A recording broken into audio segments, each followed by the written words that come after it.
Bon, bah là, l'idée, c'était de parler des bad men, donc des hommes méchants, Georges. Donc, c'est ceux qui violent, qui harcèlent, qui battent. Voilà, donc c'est le titre du livre de David Buss. Et donc, David Buss, il est professeur de psychologie. Il a l'air assez chaud quand même. Il a été cité comme l'un des 50 psychologues les plus influents dans le monde. Voilà, donc il est quand même chaud. Et il est considéré comme le spécialiste mondial sur les stratégies reproductives humaines. Donc c'est pas mal, c'est assez intéressant. Et donc c'est un des fondateurs de la psychologie évolutionniste. Et tu te rappelles ce qu'est la psychologie évolutionniste un peu Non. Bah tu sais, c'est en gros, t'expliques le comportement des gens par le darwinisme. En gros, tu dis, Ah oui. ouais, tu vois, tu dis, Ah oui, ça m'intéresse vachement. ouais. Voilà, donc on aime bien. Et donc ça a pas l'air marrant comme sujet, mais on va quand même rigoler un peu au début. Parce que il y a quand même des concepts un peu plus light. Et Et quand il parle de men, c'est les hommes ou l'humanité en général? non, c'est les hommes.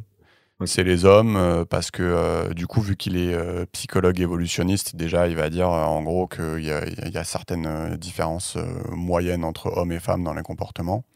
Hmm. Et il va notamment dire qu'en fait, ces comportements que lui, il met sous la, sous l'adjectif bad, mais on va les détailler.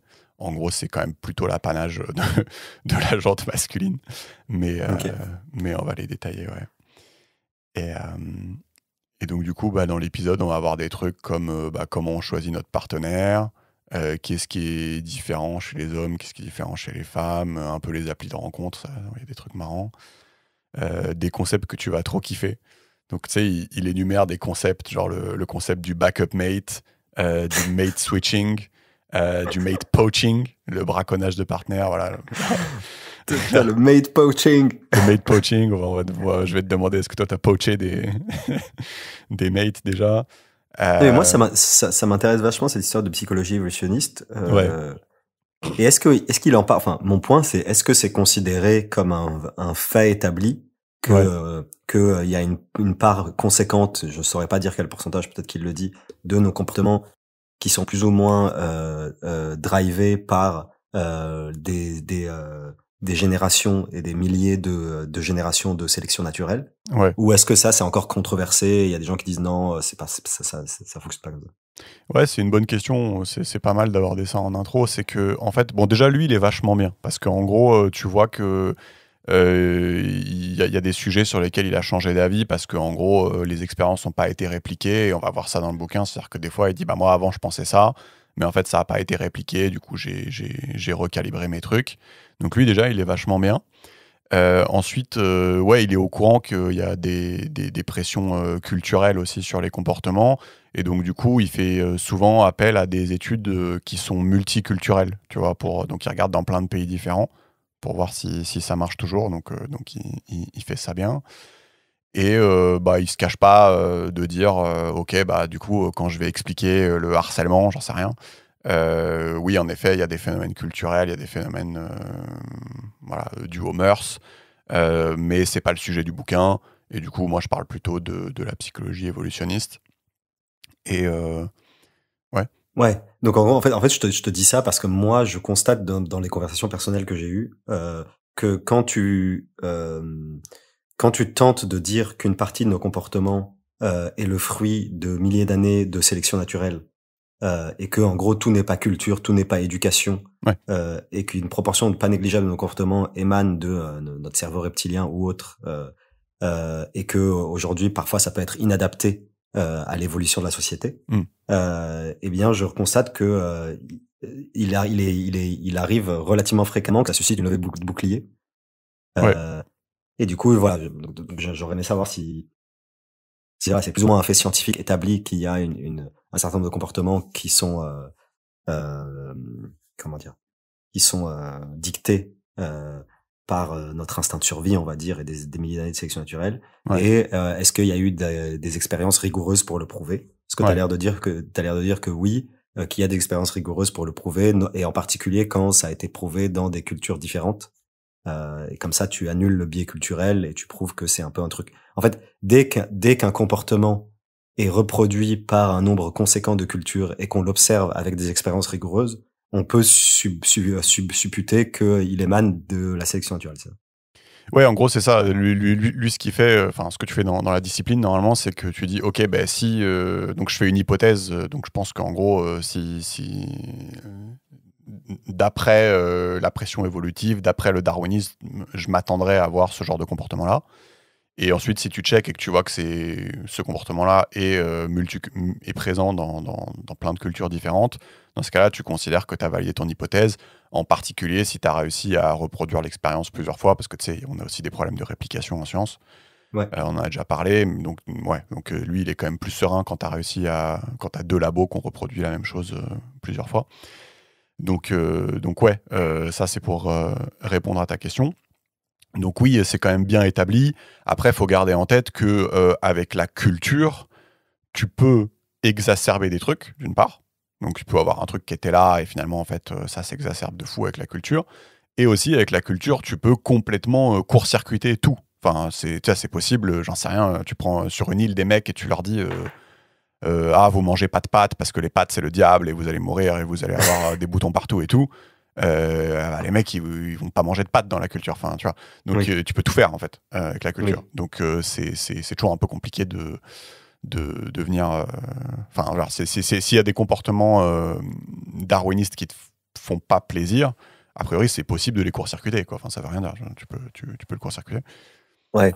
Ouais, c'est super intéressant. Est-ce qu'il explique, genre, est-ce qu'on est d'accord? Parce que moi, j'essaye de un peu consolider mes connaissances là-dessus qui sont un peu faiblardes. Ouais. Est-ce qu'on est d'accord que ce qu'on dit qui est le fruit, quand on dit que tel comportement est le fruit du darwinisme et de milliers d'années de sélection naturelle, ça veut dire qu'il est plus ou moins ancré dans notre cerveau reptilien et qu'il est plus ou moins instinctif et pulsionnel? Ouais. Et à l'inverse, quand on dit ça, c'est un comportement plutôt culturel ou c'est une atténuation ou une exacerbation du comportement qui est culturel, bah là, c'est plutôt quelque chose de réfléchi, de construit et qui est lié à notre cortex, c'est ça?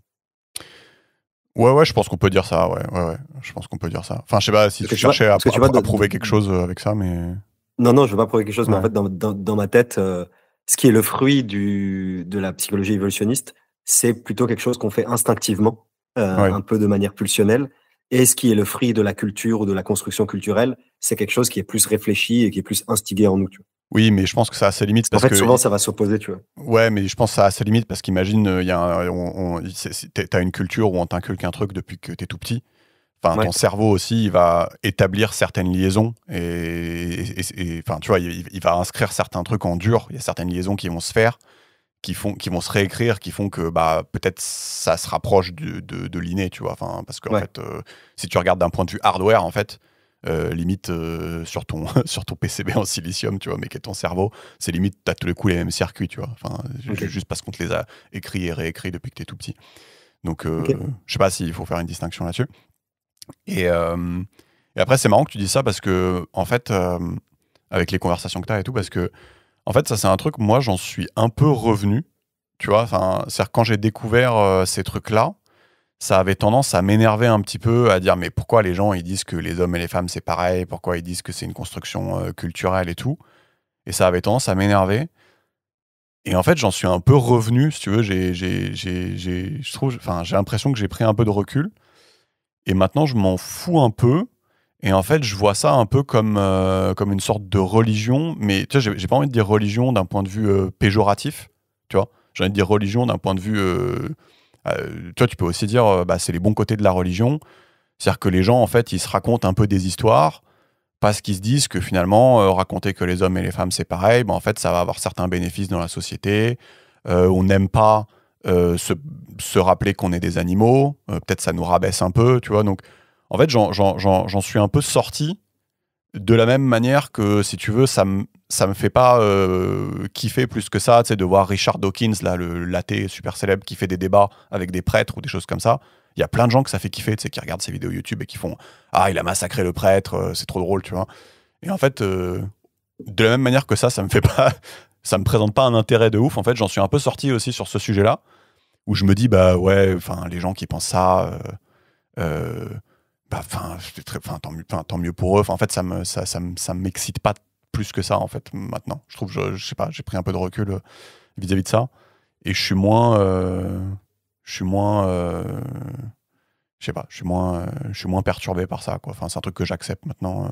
Bon, ça me choque pas qu'en gros, quand tu as des discussions, il y ait des levées de bouclier. Parce que c'est sans doute une forme de religion, je pense. Tu vois. Ouais, je comprends. Ouais. Après, bon, je pense que du coup, ça t'empêche de réellement comprendre ce qui se passe, mais Bah, comme toutes les religions, quoi. oui, Ouais, ouais. Donc, voilà. Bon, après, on peut argumenter que ça a d'autres bénéfices, quoi. Ouais. Donc voilà, moi, ça me titille moins que ça me le faisait avant. Et donc, oui, donc psychologie évolutionniste. Donc, en fait, je sais pas, on peut juste peut-être parler du pilier du truc. C'est typiquement, je sais pas si tu sais la différence entre mâle et femelle dans une espèce. Comment tu définis mâle et femelle? Enfin, je pense que tu sais pas, parce que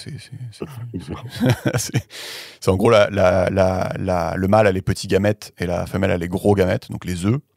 Et donc, en général, c'est la femelle qui va porter l'enfant. Et donc, du coup, en psychologie évolutionniste, bah, tu te dis qu'en fait, le mâle et la femelle vont avoir des stratégies de reproduction différentes. Et donc, en gros, bah, ça va être un peu la base des différences entre mâle et femelle. Je sais pas si tu as des exemples en tête de stratégies de reproduction différentes. Au niveau Je de je l'être pense que humain t'en ou as. du monde animal? Bah, des êtres humains, ouais, mais tu peux faire le monde animal aussi. Mais Oui, je bah, pense en que t'en fait, as moi, en tête. non, mais l'esprit, c'est que moi, j'en ai plein parce que j'ai eu plein de fois cette discussion avec des potes. Non, mais je sais pas, une la plus Et, connue, par exemple. pardon, les Non, mais je sais stratégies de pas, une des plus reproduction. connues. Un exemple le plus connu qui te viendrait en tête. Bah, le truc, c'est que j'ai globalement l'impression que les hommes sont beaucoup moins sélectifs Ouais, dans, ouais, c'est ça. Ouais, c'est un des plus connus, dans la celui-là. sélection de leur partenaire ou simplement dans le fait de se reproduire, Ouais. genre juste de sexer, quoi, Mm. que les femmes, tu vois. Ouais, ouais, Et bah ça, c'est la différence de base, ouais. Enfin, voilà, c'est la plus c'est la connue, ouais. différence de base. Ouais. Et bah, après, je pense que ça s'explique parce que pour la meuf, tomber enceinte, elle porte l'œuf du coup. Et du coup, c'est beaucoup plus lourd pour elle. Donc, elle est vulnérable pendant 9 mois. Elle est faible, elle doit manger différemment, etc. Bon, bref, c'est beaucoup plus lourd. Alors que pour l'homme, le fait de se reproduire, il y a très peu de conséquences derrière. Tu Ouais, ouais, vois. c'est exactement ça, ouais. D'où le différentiel de sélectivité. Et après, j'en tiens pour preuve, justement, parce que c'est marrant, parce que j'ai eu cette discussion très récemment avec une amie. Ouais. Et j'en tiens pour preuve le fait que dans toutes les cultures du monde, le facteur limitant dans la séduction, c'est toujours la meuf. Ouais, ouais. Dans toutes les boîtes, c'est toujours le mec qui paye plus que la meuf et le mec qui doit être accompagné de meuf et pas l'inverse. Dans toutes les applications de dating dans le monde entier, pour l'écrasante majorité, il y a toujours beaucoup plus de mecs que de meufs. Voilà. Et les meufs, elles ont toujours beaucoup plus de facilité à trouver des matchs que les mecs. Dans toutes les cultures du monde, la prostitution, les consommateurs de services de prostitution, c'est essentiellement des mecs. Mm. Et du coup, tu vois, c'est mes 3 exemples un peu clés pour dire que le facteur limitant, c'est la femme, quelle que soit la culture. Oui, oui, c'est ça. Et du coup, c'est exactement ça. C'est l'exemple le plus connu. Et donc, et l'explication, tu l'as donnée, oui, c'est que en gros, bah, étant porteuse de l'œuf, c'est toi qui as à subir les mauvais choix enfin, un mauvais choix de partenaire sexuel, ça pèse lourd. Surtout il y a 100 000 ans. Alors que pour l'homme, bah, ça pèse pas si lourd que ça, en fait. Donc, voire pas du tout. Ouais, mais Voilà. ça, Ouais. juste, je vais pas tarder juste 2 minutes dessus. En fait, je suis surpris par le nombre en tout cas, après, c'est l'échantillon de mon entourage, donc peut-être que c'est pas représentatif.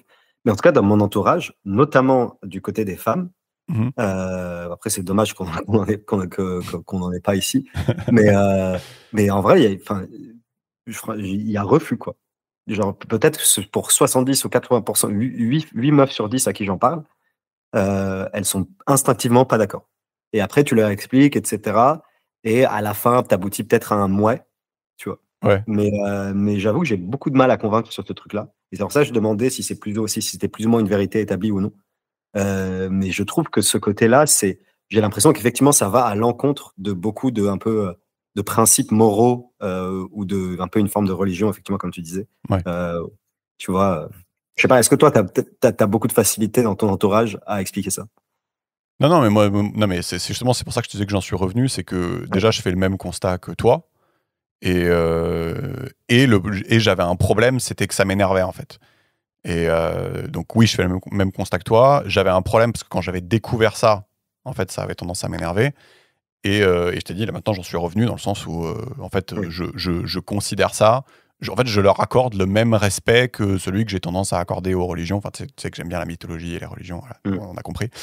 Mais j'ai tendance à leur accorder le même respect. Et donc, autant, voilà, je t'ai dit, autant que ça me fait pas kiffer de voir un athée débattre avec un religieux, bah, autant ça me fait pas kiffer de faire ce genre de Ouais, débat. d'accord. Voilà, Très bien. je considère que c'est de l'ordre voilà, la personne n'a pas envie de se voir comme un animal. Et donc, mais voilà, certaine forme de levée de bouclier, comme tu disais, sur ses croyances. Et ça me Ouais. paraît pas totalement anormal non plus. Donc voilà, je les laisse tranquilles, quoi. Ouais, OK, non, mais je comprends. Voilà. Après, moi, c'est juste que ça m'attriste le fait que, bah, ça t'empêche un peu de comprendre le réel, quoi. Heu, Ouais, bah non, mais je suis d'accord. après moi, j'ai plein de cas où moi-même, je refuse de comprendre le réel, donc je pense que chacun a ses trucs, tu vois? Oui, Mais, oui. mais je trouve que ça, c'est quand même un mécanisme super important dans la société dans la société d'aujourd'hui. Mm. Comment tu trouves des partenaires, comment tu construis ton couple, comment tu construis ta famille, c'est quelque chose de majeur, aujourd'hui. Oui, Et le fait de dire que la société a évolué, beaucoup plus rapidement que notre génome et notre biologie, ouais. et que du coup, il peut y avoir des décalages, voilà, des décalages entre les 2 et des clashs. Bah, Mm. tu vois, c'est super intéressant et ça permet effectivement je pense que ça permet de comprendre un certain nombre de comportements, déviants ou non, tu vois? Non, non, mais déjà, oui, déjà, ce qu'on va voir à l'issue de ce bouquin, c'est qu'il y a quand même certains trucs où on peut en tirer des leçons importantes et en tirer une certaine aide et enfin, comment dire, obtenir certaines petites règles que si tu les suis, en gros, tu vas bien t'en sortir. Donc déjà, ça, c'est cool. Et ensuite, juste pour dire, ouais, quand tu disais toi aussi, tu as des trucs où tu as des barrières un peu religieuses, un peu psychologiques. Oui, je pense que tu sais, le truc le plus connu, c'est bah, tu sais, t'aimes tes enfants. Et t'as pas besoin qu'on vienne te dire non mais c'est en fait c'est du darwinisme, en fait c'est juste des atomes et des quarks, en fait tu les aimes pas vraiment, enfin on s'en fout, en fait c'est juste c'est cool de les aimer, tu vois. Et, euh, et en Oui, j'ai fait compris, mais tu vois, tu vois là, moi, ça m'attriste, c'est que l'un n'empêche pas l'autre, tu vois? Tu peux, tu peux comprendre on va dire la froideur, du monde tel qu'il est et des lois physiques et des lois biologiques et des lois, évolutionnistes ouais. et tout en même temps gardant la chaleur de ta construction morale, la justement, c'est le propre de l'être humain, c'est qu'il arrive à s'affranchir de ça et il arrive à construire des abstractions, la beauté, l'élégance, tu vois? Et Oui, mais après, je le fait pense de qu'on construire ton ouais. abstraction ne devrait pas renier Mais parce que je pense qu'on dit la même chose, c'est juste j'ai l'impression qu'il y a certaines personnes qui n'y arrivent pas en fait. ouais. Voilà, voilà. Donc oui, oui, on est d'accord, je pense. Donc ouais, si on commence, ça commence avec des trucs fun, hein. Donc le premier truc, c'est le mating market, donc le marché de l'accouplement. Et donc ouais, tu disais, il y a une asymétrie entre les hommes et les femmes. Et tu vois, bah, voilà, typiquement, il a fait une étude sur 16 000 personnes dans 52 pays différents. Et il leur a demandé combien de partenaires sexuels tu voulais par mois. Et bah, tu as deviné la réponse. Mais moi, ça m'a étonné quand même. C'est-à-dire que les hommes m'ont dit 1,9 et les femmes ont dit 0,8. Et en fait, bon, déjà, il y a un gros gap, mais je pensais que ça serait beaucoup plus. Tu vois. Donc déjà, on retrouve ce qu'on dit, mais moi, je suis quand même étonné que ce soit pas si gros que ça, le gap. Oui. Et après, il faut noter quand même qu'il y a un gros écart type entre les hommes. C'est-à-dire, il y en a qui disaient, bah, moi, je veux 100 partenaires par mois. Mmh. Et d'autres qui disaient, non, mais un, ça va, tu vois. Il y a des fanfarons Ouais. Non, mais voilà. Et donc, et les ouais. meufs, pas tant que ça d'écart type, c'est ça? Ah, ça, je sais pas. Je sais pas s'il y a OK. beaucoup d'écart types Ouais. sur les meufs. C'est vrai qu'ils précisent que pour les mecs. Ouais, tu fais bien de poser la question. Ouais. Et, donc, voilà, tu peux aussi le dire en disant bah, 35% des hommes veulent plus d'une partenaire par mois contre 6% des femmes. Mmh. Après, voilà, c'est un peu. Enfin, tu vois un peu comment ils répondent à la question brute de forme, mais j'avoue, tu sais pas c'est quoi le mécanisme dans leur tête quand ils répondent à la question. Ouais. Et la Palme d'Or, Georges, c'est pour les pays du Moyen-Orient comme le Liban et la Turquie. Mais non! Si, parce que Georges est libanais, donc c'est drôle. Donc c'est le record du monde. Donc c'est 2,5 pour les hommes et 0,9 pour les femmes. Donc c'est le record. C'est le plus gros écart entre mec et meuf? Ouais, c'est le plus gros écart. Oh putain, on est des champions. Ok, bon, tu vois qu'on est mal parti, quoi. Voilà, Tu vois que c'est mal parti. voilà. Et le petit fun fact, c'est que ça marche aussi quand t'es homosexuel. Donc en gros, quand t'es homme homosexuel, tu veux aussi plus de. Enfin, c'est le même ordre de grandeur par rapport à quand t'es femme homosexuelle. Tu veux aussi plus de partenaires, quoi. Donc D'accord. ça, c'est rigolo. Non, j'ai Euh, pas compris. C'est-à-dire qu'en gros, les femmes homosexuelles, elles veulent aussi 0,8 et les oui, mecs homosexuels, ils veulent aussi 2, c'est ça. d'accord. Ouais. Ouais, c'est ça, ça change Oui, donc pas. c'est vraiment lié au genre et pas au type de sexualité, quoi. Au type Ouais, c'est ça. C'est ça. Et bon, après, voilà, truc classique, tu sais, ils ont fait des faux profils sur Tinder, et puis il y avait 14 profils, et les hommes ont liké 8300 fois les profils féminins, et les femmes ont liké 500 fois les profils masculins. Là aussi, je suis surpris, je pensais que ça serait beaucoup plus gros le gap. Je sais pas pourquoi, je pense que c'est énorme le gap à chaque fois, mais Bah, quand même, 8500 versus 500, c'est genre fois 14, tu vois. oui, mais bon, tu sais, des fois, certains Ou témoignages sur fois je sais Tinder, pas combien. tu dis, bah, c'est juste, c'est zéro, quoi, tu vois. Ouais. Ouais, Mais, c'est quand même un écart énorme. Mais tu vois, genre même ça, bon, j'avoue, moi, je suis pas passé à l'état de sagesse qui est le tien, tu vois. Tu vois, genre, ouais, non, mais le nombre de meufs qui se rendent pas compte du différentiel d'expérience sur les applis, tu vois. Hmm, Genre parce que j'ai plein de potes qui sont sur les applis, que ce soit mec ou meuf. ouais, Et moi-même, je l'eusse tu vois. Et, euh, et en gros, du coup, je discutais avec des potes, tu vois, parce que j'aime bien discuter ce genre de trucs. Et genre, mais la plupart des meufs, elles se rendent pas compte du différentiel gigantesque qu'il y a, tu vois. Elles ouais, croient qu'on a à peu près la même expérience, tu vois. ouais. Et genre, mais ça, mais tu sais, je m'en fais, genre, genre, enfin, vraiment, ça, je suis là, mais comment tu peux t'aveugler à ce point, quoi? Et en fait, voilà, c'est ça qui me gêne. Qui me gêne, c'est pas, je comprends, c'est le côté, bon, t'as ton abstraction morale, etc. Mais juste, genre, comment tu peux comprendre l'autre si t'arrives pas à réellement comprendre ses contraintes, etc. Tu vois.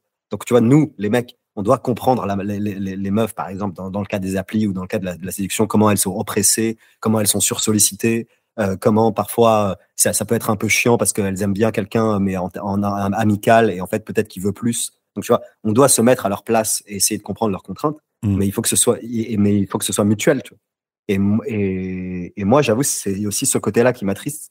C'est, tu vas pas vraiment pouvoir comprendre l'autre si tu te mets pas à ta place et tu comprends pas ses contraintes, tu vois. Ouais, bah là, pour le coup, ça, je suis complètement d'accord. Le fait de que les meufs comprennent qu'en fait, quand t'es un mec sur ces applis, en fait, il y a un vrai côté avilissant. Enfin, je sais pas si c'est le bon mot, mais en gros, t'en ressors vraiment avec avec un ego très amoindri, quoi. Et en gros, tu dois un peu te prostituer. Enfin, tu sais, tu dois faire des phrases d'accroche, des trucs, être sympa alors que la meuf est pas sympa. Enfin, tu vois. En gros, il y a un vrai côté avilissant. Et oui, en effet, enfin, l'expérience, c'est pas du tout la même, en fait. Donc, j'ai envie de dire, chacun a ses problèmes. Et oui, si on parle pas du côté enfin, de l'expérience des mecs, c'est vrai qu'on loupe un truc, quoi. Je suis assez d'accord. Oui, exactement. Et avant même enfin, c'est pas pour se victimiser, hein, parce que les meufs aussi ont leurs propres contraintes, voire des contraintes supérieures, tu vois. Mais tu vois, avant même avant même d'essayer de dire d'où est-ce que ça vient, d'identifier des causes et d'identifier des solutions et de porter un blâme ou de porter un Oui, jugement de tu peux valeur, juste dire c'est un fait, quoi. voilà, c'est juste d'essayer d'observer les dynamiques, comment elles se réalisent, tu vois. Et bon, Mm. après, il y a les dynamiques sur le virtuel et il y a les dynamiques dans la vraie vie. Mm. Euh, et voilà. Et tu vois, je trouve que ce côté-là, bah après, je pense qu'il y a un aveuglement aussi chez les mecs parfois, tu vois. Mais il faut se rendre compte que l'expérience est radicalement différente, quoi. C'est ça le point. C'est Ouais. pas de dire les mecs sont plus stylés que les meufs ou l'inverse, quoi. C'est juste de dire Mm. l'expérience n'est pas du tout la même.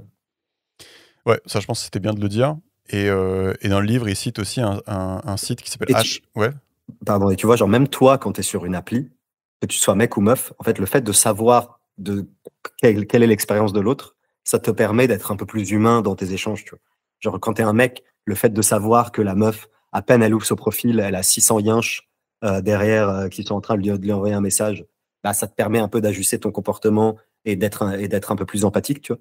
Et Ouais. la meuf, quand tu parles à un mec, le fait de savoir que le mec, il a passé toute sa journée à swiper et qu'il a un demi-like, bah, ça permet aussi d'ajuster ton comportement. En fait, juste pour que le truc soit plus humain, tu vois. Non, Et, mais je suis complètement d'accord. Ouais. et bon, là, on parle du virtuel, mais après, tu peux l'appliquer aussi dans la vraie vie, les différentiels qu'il y a, etc. En fait, c'est juste que ça harmonise un peu les relations et ça permet d'être plus élégant, quoi, tu Je suis d'accord. Et pour rester dans la même catégorie, il cite le cas vois. du. Pardon, désolé, je t'interromps tout le temps. Vas-y. Mais juste pour l'anecdote, récemment, je vais pas la citer, mais j'ai une pote, tu vois, elle, Ça fait genre 2 ans qu'elle est sur une appli, genre Bumble ou je sais pas quoi, tu vois. Ouais. Et elle me disait oui, bon, je me moque d'elle, hein, elle me disait oui, Tu me diras qui c'est après. non, mais elle me disait, je l'aime beaucoup. Elle me disait oui, ah, je n'arrive pas à trouver chaussures à mon pied, machin, je sais pas quoi. Et elle m'a montré, et je lui dis, vas-y, montre-toi ton appli. Et elle avait, devine combien elle avait, genre 2 ans et demi d'une appli, de Bumble, tu vois. Devine combien elle Non, avait de mais je me likes. rends pas compte en vrai. Enfin, Elle avait 16 800 likes, ouais, tu vois. d'accord. Ouais, Elle j'avoue, avait c'est chaud quand même. 16, elle avait 16 800 likes Ouais. en 2 ans, je crois. Et genre, et du coup, j'ai calculé, genre, à raison d'à peu près 13 centimètres de taille de tub, ça fait à peu près 2 kilomètres de tub. Et je suis là, et j'étais là, mais vas-y, T'as fait sur une les règle de 16 3. 800, j'étais là, vas-y, sur les 16 800, là, t'aurais pas trouvé genre 1% qui t'attire un peu, tu vois. Bon, bref, c'est pour l'anecdote, c'est pour le troll, Non, mais c'est vrai que lui, il dit, par contre, pour le coup, chez les meufs, ça c'est intéressant, c'est que en fait, avec ce genre d'appli, vu que ça exacerbe ces espèces de trucs, en fait, tu as aussi une paralysie du choix en fait qui s'installe. ouais, Tu sais, c'est-à-dire qu'en gros, tu es dans un petit village, tu as 3 personnes à choisir. ouais, ouais, Ouais, tu choisis. Maintenant, si tu sais, si tu es au resto et qu'on te donne une carte avec 1000. Tu oui, sais, bah c'est oui, comme oui, si tu es bien sur sûr. Netflix et qu'il y a 1000 films. Ouais, Juste, t'arrives pas à choisir. Et du coup, en effet, ta copine, elle doit être victime de ça aussi. C'est que, en fait, juste, elle arrive pas à choisir parce qu'il y a trop de choix, en fait. ouais, ouais, je comprends. Donc, c'est ça, et c'est Mais vrai qu'en parle. je voulais juste me moquer. Ouais, ouais, non, mais tu fais bien. Tu fais bien. Et, et donc, du coup, pour continuer un peu, il cite. Donc, tu as un site internet qui s'appelle Ashley Madison. Je sais pas si tu connais, toi qui es un geek de la tech. Ouais, c'est un des gros aux États-Unis, je crois. Ouais. Bon, bah là, en gros, c'est. Avec OkCupid et je ne sais quoi. Bah là, c'est des rencontres extra-conjugales. Voilà. Ah, ça, je Et savais pas. voilà. Et donc, ils ont rendu les données publiques. Alors, bon, il y avait des trucs marrants, comme quoi, dessus, il y avait des gens qui prenaient, tu sais, des grandes valeurs familiales et qui étaient inscrits sur le site. Donc, notamment le responsable d'un groupe de lobbying chrétien. Donc, ça, c'est rigolo. Mais surtout, on a. Ça, c'est d'ailleurs sale, ça veut dire qu'il y a eu un leak des données Ah personnelles. non, mais ça a leaké, ouais. Il a été hacké, ouais. Ouais, putain, ça, c'est un peu triste. Genre, Ouais. enfin, bref, genre, bon, c'est sûr que c'est méprisable le fait qu'il prône quelque chose et qu'il fasse l'inverse. mais par contre, il a quand même droit à la vie privée. J'avoue. Et non, ça c'était juste pour rigoler, mais Ouais. ils ont constaté surtout que 99% des profils féminins étaient faux et avaient été créés par le site Ashley Madison pour créer une illusion d'abondance. Et en fait, quand tu vois les chiffres, c'est ouf. T'as 20 millions d'hommes mariés sur le site et 1500 femmes. Mais non. Donc là, on est déjà sur des chiffres que je préfère, tu vois. Là, tout à l'heure, ouais, les hommes, ils préfèrent 1,7 partenaires, les femmes 0,7, tu vois, là, j'étais pas bien. Là, on est sur des chiffres que j'aime bien. Tu Quelle sale histoire. En fait, ils étaient juste entre couillasses là, à croiser le fer. vois. Exactement. Aïe, aïe, putain. Non, Voilà. mais tu vois, c'est intéressant. Déjà, c'est super intéressant le différentiel, tu vois. Ouais. Mais le problème, c'est que tous les deux, on est d'accord. En fait, j'aimerais bien avoir quelqu'un qui est pas d'accord parce que juste moi, je suis affligé. Désolé, moi, j'ai pas atteint ton stade de zénitude, tu vois. Moi, je suis affligé par les gens qui sont là, mais non, c'est pareil, c'est x2, tu vois. Genre, non, c'est pas x2. Et, donc, d'une part, et d'autre part, moi, ça m'évoque le fait que enfin, c'est quand même scandaleux ce procédé de artificiellement équilibrer le ratio. Ouais. Ouais. Tu vois, comme il y a de la législation sur la publicité mensongère, pour moi, il devrait un peu d'avoir de la législation. Enfin, c'est un cas où un peu la tech est en avance sur la législation, Oui, de dire sur une place de marché, tu peux pas artificiellement créer l'une des deux parties, tu vois ce que je veux dire. ouais. Non, non, mais oui, je suis d'accord. Bon, après, la Ashley Madison, bon, c'est des mecs qui veulent tromper leur femme, donc peut-être Peut-être qu'on que va ça pas va, ouais. les. Ouais, peut-être qu'on va pas les plaindre, tu vois. Mais il y a d'autres cas où juste c'est un peu triste pour les acteurs, tu vois. Ouais, ouais, ouais. Et après, lui, j'avais entendu aussi dans une interview, il disait, alors je sais pas à quoi ça ressemble maintenant les applis de rencontre, mais il disait aujourd'hui, tu sais, c'est beaucoup basé sur la photo. Et en fait, ça serait cool que, en fait, ils mettent en place des trucs pour que ça aille un peu au-delà, quoi. Tu vois, genre, je sais pas moi, les centres d'intérêt, les traits psychologiques, je sais pas, enfin, en gros, un truc où c'est moins, comment dire, euh, shallow en anglais. Superficiel. Ouais, c'est moins superficiel, quoi. Mais bon, voilà, je dis ça en passant, mais voilà. Euh, donc là, c'était marrant. Je pense qu'on a bien compris. Ouais, tu dis Mais on est... tu vois, Ouais. pardon, je pense que c'est une bonne illustration. Moi, ma théorie sur ces nouvelles formes de séduction un peu virtuelle, Hmm. c'est que à ce stade, au stade d'aujourd'hui, peut-être que ça évoluera plus tard, c'est que c'est juste ça exacerbe un peu les asymétries de la vie Mais quotidienne. c'est exactement ça. Oui, c'est exactement Tu ça. vois, c'est-à-dire, tu vois, dans la vie quotidienne, tu as vu, genre, bon, c'est en déclaratif, Ouais. mais genre, il y a 1,9 versus 0,8, donc c'est fois 3. Ouais. Bah, sur les applis, c'est fois 100 l'écart. Ouais. Dans la vraie vie, tu as un biais positif pour quelqu'un qui est physiquement attractif ou qui correspond au canon de beauté de l'époque. Ouais. Bah, sur les applis, tu vas avoir un super biais euh, pour ça parce que tu vois moins les autres aspects. Donc, Ouais. en fait, c'est un peu un miroir, mais déformant, un miroir exacerbé de la vraie vie. Oui, mais surtout, en fait, ça rejoint ce que tu dis, mais en fait, la question, quand elle est posée, tu veux combien de partenaires sexuels par mois, entre le mec qui se dit, bah, tu sais, pour un mec, c'est quand même du taf, tu vois. Enfin, c'est quand même, faut investir du temps. Euh, si tu réponds 50, enfin, t'as pas que ça à faire, tu vois. Enfin, c'est quand même un moment, tu veux faire autre chose de ta vie. Donc, bah, du coup, tu réponds pas 50. C'est vrai que c'est pas pareil que si tu avais une sorte de femme, tu sais, de génie qui se métamorphose dans ta chambre le soir. Enfin, donc, en gros, l'application, ça se rapproche de cette espèce de facilité où juste tu swipes et donc, du coup, t'enlèves ce que toi t'appelles la friction. Oui, donc quand t'enlèves la friction, en fait, bah oui, ça exacerbe les chiffres, en fait. Donc, Ouais. sans doute que si tu demandais aux gens combien de partenaires sexuels tu veux, si c'est un génie qui apparaît dans ta chambre d'un claquement de doigts et qui disparaît d'un claquement de doigts, bah, peut-être que les chiffres seraient plus hauts, tu vois. Mm. Donc oui, ça enlève la friction, ouais. Mais donc voilà, c'est intéressant. Et Et je trouve que donc, ça exacerbe les biais de la vraie vie. exactement.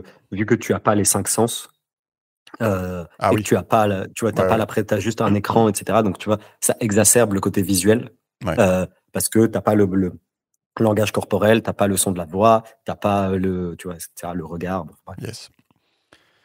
Donc là, on peut passer aux problématiques de couple.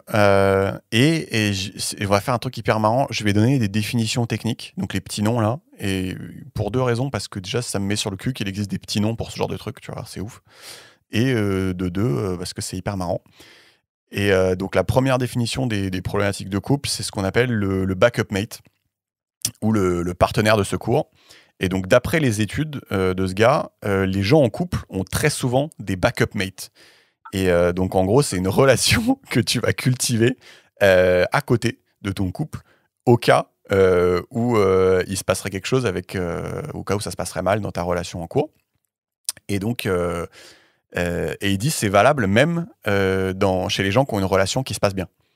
Donc, et donc, d'après les chiffres, les hommes et les femmes sont à peu près autant vénères si leur backup mate a une relation sexuelle avec quelqu'un d'autre. Les hommes sont plus vénères, mais un tout petit peu plus, pas beaucoup plus.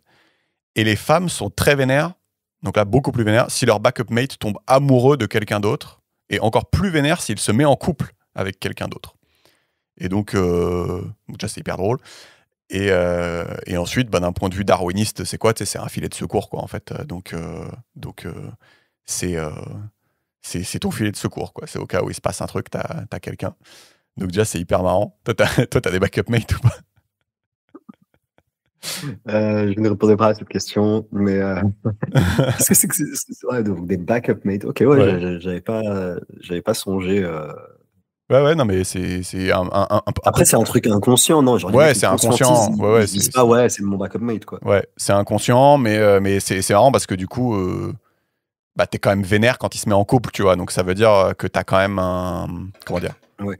T'as quand même un truc où tu te dis, bah, t'avais quand même un peu une idée subconsciente derrière la tête, quoi. Donc, Ok. backup mate. T'en t'en as un autre, c'est le mate switching.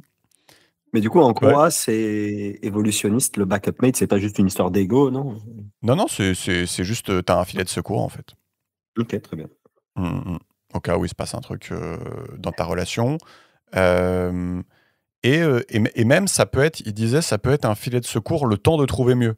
Parce que imagine, tu as un backup mate, tu trouves pas qu'il est méga stylé, mais ok, c'est quand même ton backup mate.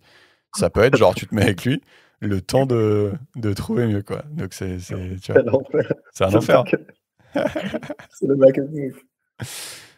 Donc ça, c'était un premier concept. J'adore le fait qu'il y ait des noms. Et le deuxième concept, c'est le mate switching. Donc l'art de changer de partenaire. Et du coup, là, c'est marrant parce qu'il y a une différence entre les hommes et les femmes. Donc, je pense que tu vas savoir répondre pour les hommes. Donc, à ton avis, pourquoi est-ce que les hommes, ils trompent leur partenaire, typiquement? Pourquoi est-ce qu'ils trompent leur partenaire? Bah, d'un point Bah, de je vue sais pas, darwiniste, bah, parce qu'ils doivent planter un maximum, parce qu'ils doivent voilà. inséminer un maximum de meufs. Voilà, c'est pour disséminer leur ADN Leur autant que ADN. possible. Et pour les femmes, c'est plus compliqué. Donc, je sais pas si tu as une idée. Heu, Bah, si je me place d'un point de vue darwiniste, c'est parce que les femmes ne sentent pas que, cette personne-là sera capable de protéger le foyer dans la durée et d'assurer, je sais pas quoi, les besoins du Oui, non, donc c'est pas un truc comme ça? ouais, De la descendance. ouais. En fait, tu es assez fort parce que du coup, tu as deviné la bonne hypothèse. Parce qu'en fait, dans le milieu donc, de ce gars-là, tu as une hypothèse qui est prévalente, avec laquelle il n'est pas d'accord, qui s'appelle l'hypothèse des bons gènes. Et donc, c'est en gros, tu sais, tu es avec un mec qui va bien s'occuper des enfants et tout, qui va rester. Mais en fait, ces gènes, ils sont pas ouf. Donc, tu vas en fait le tromper pour avoir l'enfant de quelqu'un d'autre, pour en fait, et profiter du fait que lui, après, il s'occupe de l'enfant, il l'élève, tout ça. OK, donc tu as le meilleur des 2 mondes, quoi. Tu as les bons Exactement. gènes Voilà. et le Voilà. bon comportement de protection et de Voilà. Et lui, il n'est et pas des d'accord avec ça. Lui, il est d'accord plutôt avec ton truc qui s'appelle la mate switch hypothesis, qui est juste qu'en fait, pendant que tu es avec un gars, tu essaies juste de trouver mieux, en fait. Tu vois? OK. Et donc, du coup, pourquoi il dit que son hypothèse, elle est mieux? Parce qu'il dit que bah, les femmes qui trompent leur mari sont généralement malheureuses dans leur relation. Donc, ça peut paraître évident, mais en fait, c'est pas le cas des hommes. Donc, Les hommes, ils peuvent être très heureux. les hommes, ils s'en branlent. L'homme, il est très heureux, mais il veut juste disséminer. Ouais, donc ça, c'est marrant, ça paraît évident, Non mais mais en fait non non. mais tu vois, non mais juste, est-ce qu'on peut s'arrêter 2 secondes sur ce truc-là, tu vois? Genre, non mais juste le Non, mais fait que oui. par exemple, non mais après si c'est établi, tu vois? Encore une fois, Oui. je fais confiance au truc, peut-être qu'on trouvera d'autres expériences qui disent qu'en fait c'est faux et cetera. Ouais. On est ouvert à la contradiction, tu vois? Et voire aux démentis, factuels, tu vois? Mmh. Mais tu vois ce truc-là de dire en fait les hommes, ils ont pas besoin d'être malheureux dans leur couple pour tromper. Ouais. Heu, Parce que le fait de vouloir, avoir des relations sexuelles avec d'autres gens, c'est uniquement une pulsion darwiniste de, répandre ses gènes. Ouais. Non, mais genre ça, si c'est un fait établi, encore une fois, Oui. et si on était tous d'accord là-dessus, Oui. mais juste ça banalise tellement l'infidélité, tu vois? Genre en fait, ça veut dire, tu vois, genre si c'était vrai et si c'était établi et s'il y avait pas de controverse, ça veut juste concrètement dire qu'en fait, moi homme, si je te trompe toi femme, c'est, ça remet pas en cause ni notre amour, ni mon intérêt pour toi, ni ma volonté de construire ensemble, ni rien. C'est juste genre un pur truc de, j'insémine, quoi.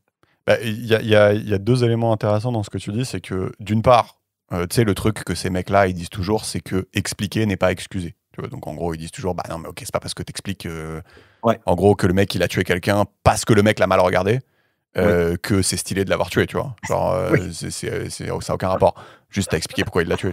Et donc du coup, ça, c'est l'analyse, froide, OK, quand tu es un peu intelligent, mais comme tu dis, de fait, on a quand même l'impression que ça banaliserait, l'adultère, quand même. On a l'impression. On sent que ça va banaliser l'adultère si ce genre de truc, ça se répand et ça se sait.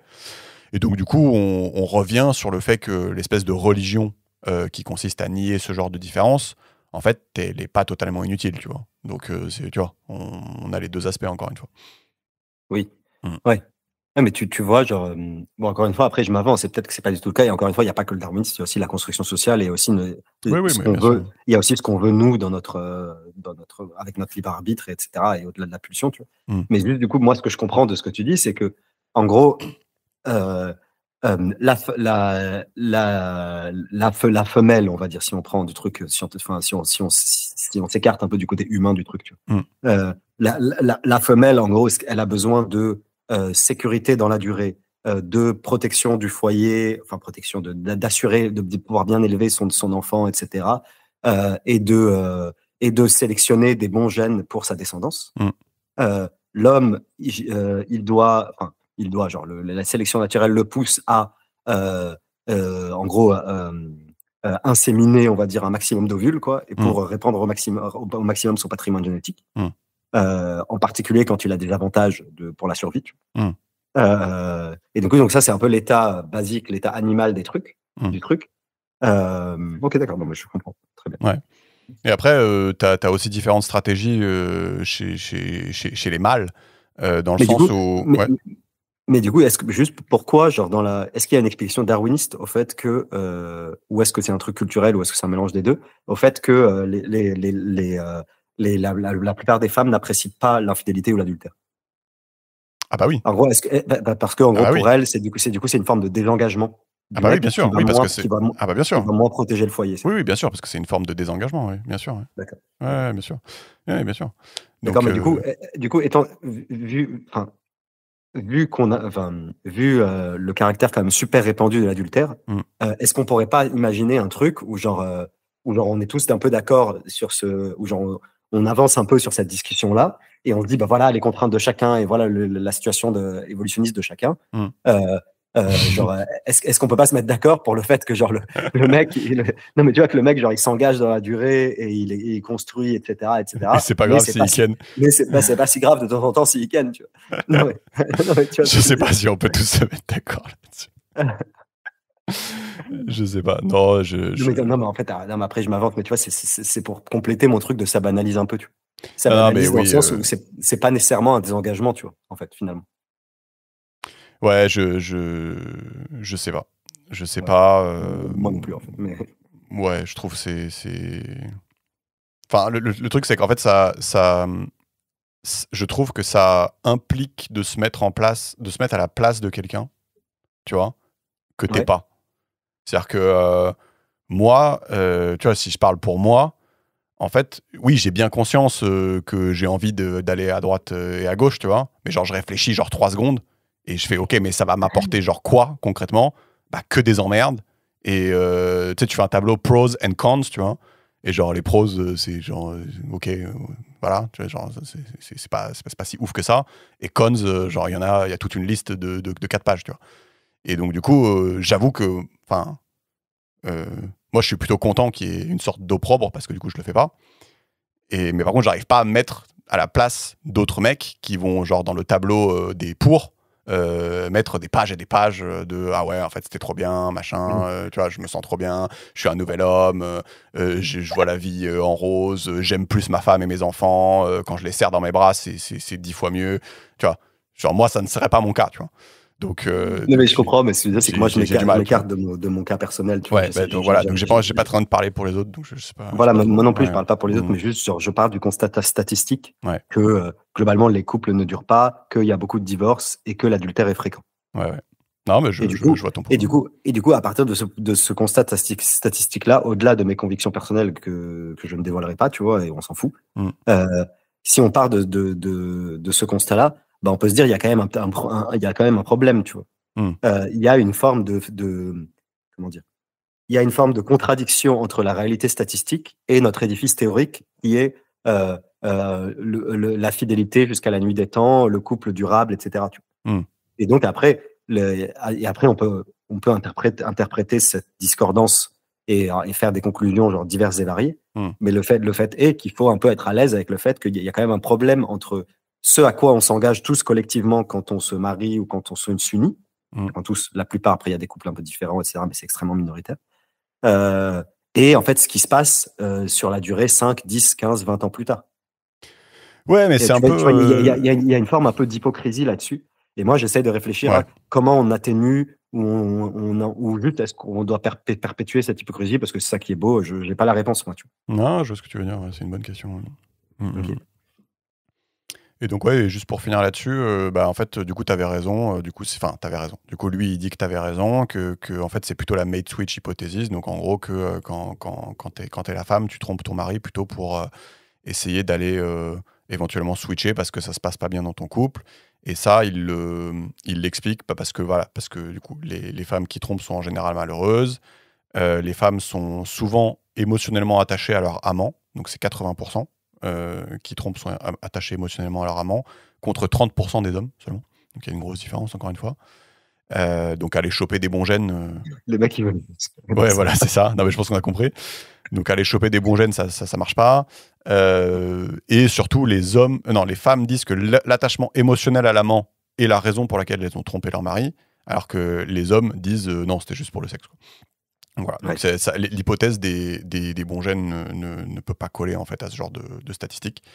Ouais. Donc voilà. Mais c'est marrant parce que ça recoupe pas mal des questionnements non statistiques que j'ai fait et non scientifiques. Et genre, globalement, la plupart de mes potes meufs, quand je leur ai demandé genre, est-ce que vous avez déjà trompé, celles qui avaient trompé, la plupart du temps, elles disaient bah, on était sur la fin. Ouais, Et c'est marrant, j'ai eu ce pattern récurrent de les meufs, c'est que ça se passait mal et où c'était sur la fin.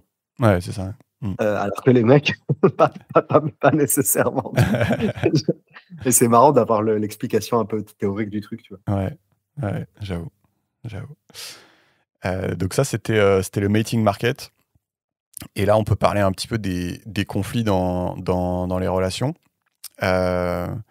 Et donc, il y a un premier constat intéressant, on peut en parler. Ils ont fait, donc encore une fois, ils ont analysé un grand panel de cultures et ils ont remarqué que le niveau de jalousie des hommes variait énormément d'une culture à l'autre, mais que c'était très fortement corrélé avec le niveau d'investissement des hommes dans le couple et dans les enfants. Est-ce que tu vois le truc?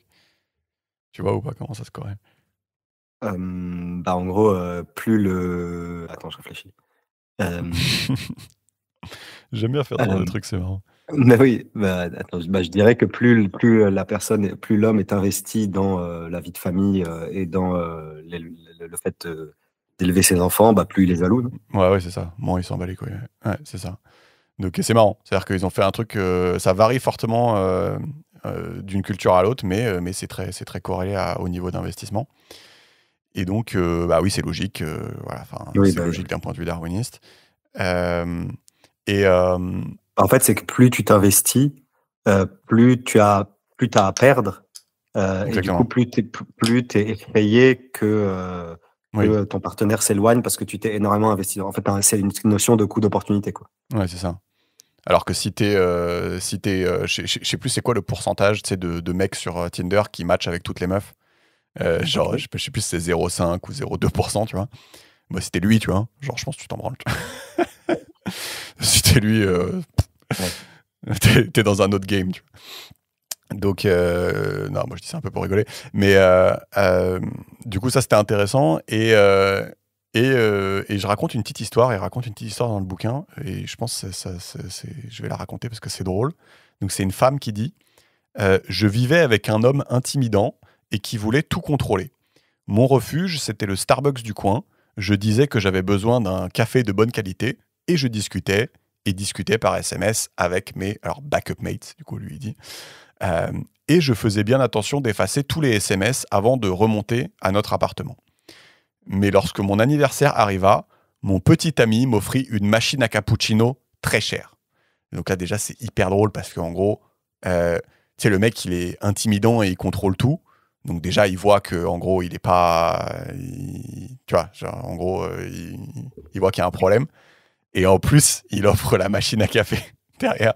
Donc c'est juste hyper drôle, quoi. Il a flairé le truc. Et donc du coup, elle pouvait plus utiliser l'excuse du Starbucks. Et du coup, elle allait, quand elle faisait la cuisine, elle prétextait manquer d'un ingrédient. Et puis, elle allait avoir des relations sexuelles avec son backup mate dans la voiture. Donc, c'est gratuit. Mais j'ai trouvé ça hyper drôle, le truc de la machine à café, où en gros, le mec...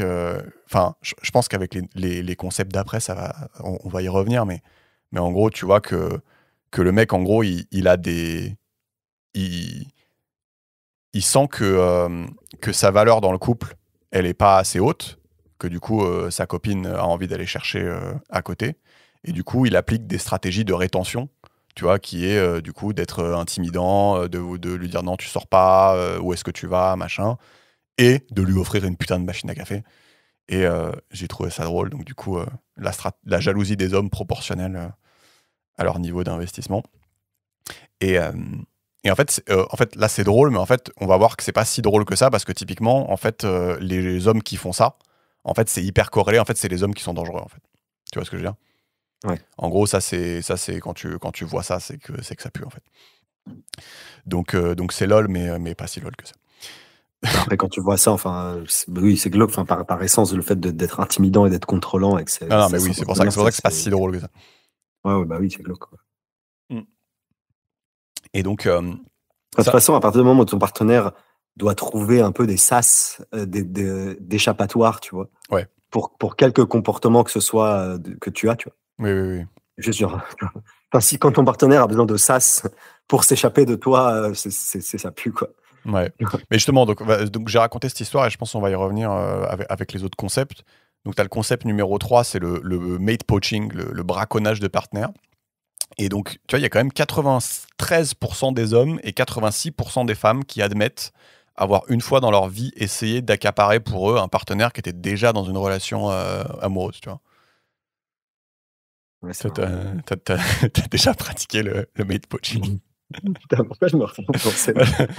Non, non, mais je rigole. Évidemment. Qui a pratiqué autour de la table? Gilles Verdez, vous avez pratiqué, vous? Donc le mate poaching, donc typiquement, bah, les mecs avec qui la meuf du Starbucks discute, c'est des mate poachers, tu vois. Et C'est c'est les les fameux fameux mate male poachers. poachers.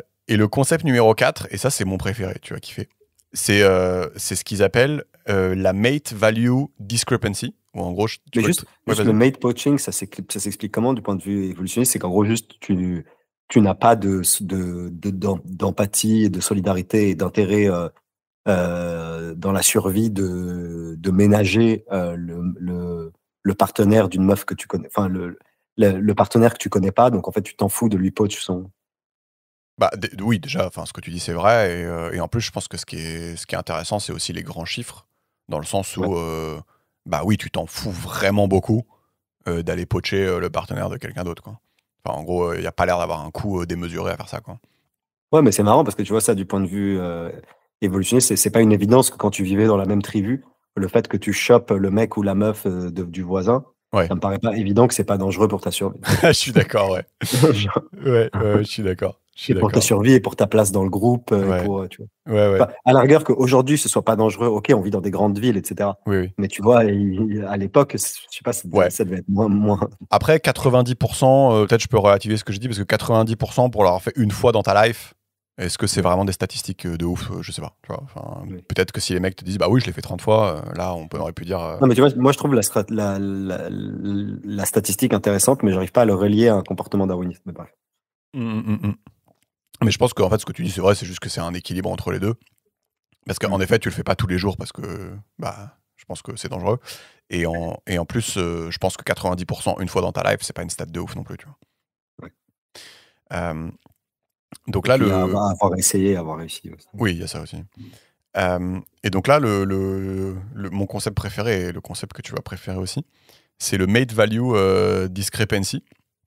Donc c'est le gap de valeur entre partenaires. Et en gros, c'est hyper important parce que c'est dans un couple, c'est la différence de valeur sur le marché de l'amour de chacune des deux personnes. Et en gros, tu peux citer dans les qualités tu sais, le niveau de revenu, le niveau de pouvoir, est-ce que tu es le centre de l'attention, est-ce que tu es beau ou pas, intelligent, est-ce que tu es stable psychologiquement, est-ce que tu es drôle.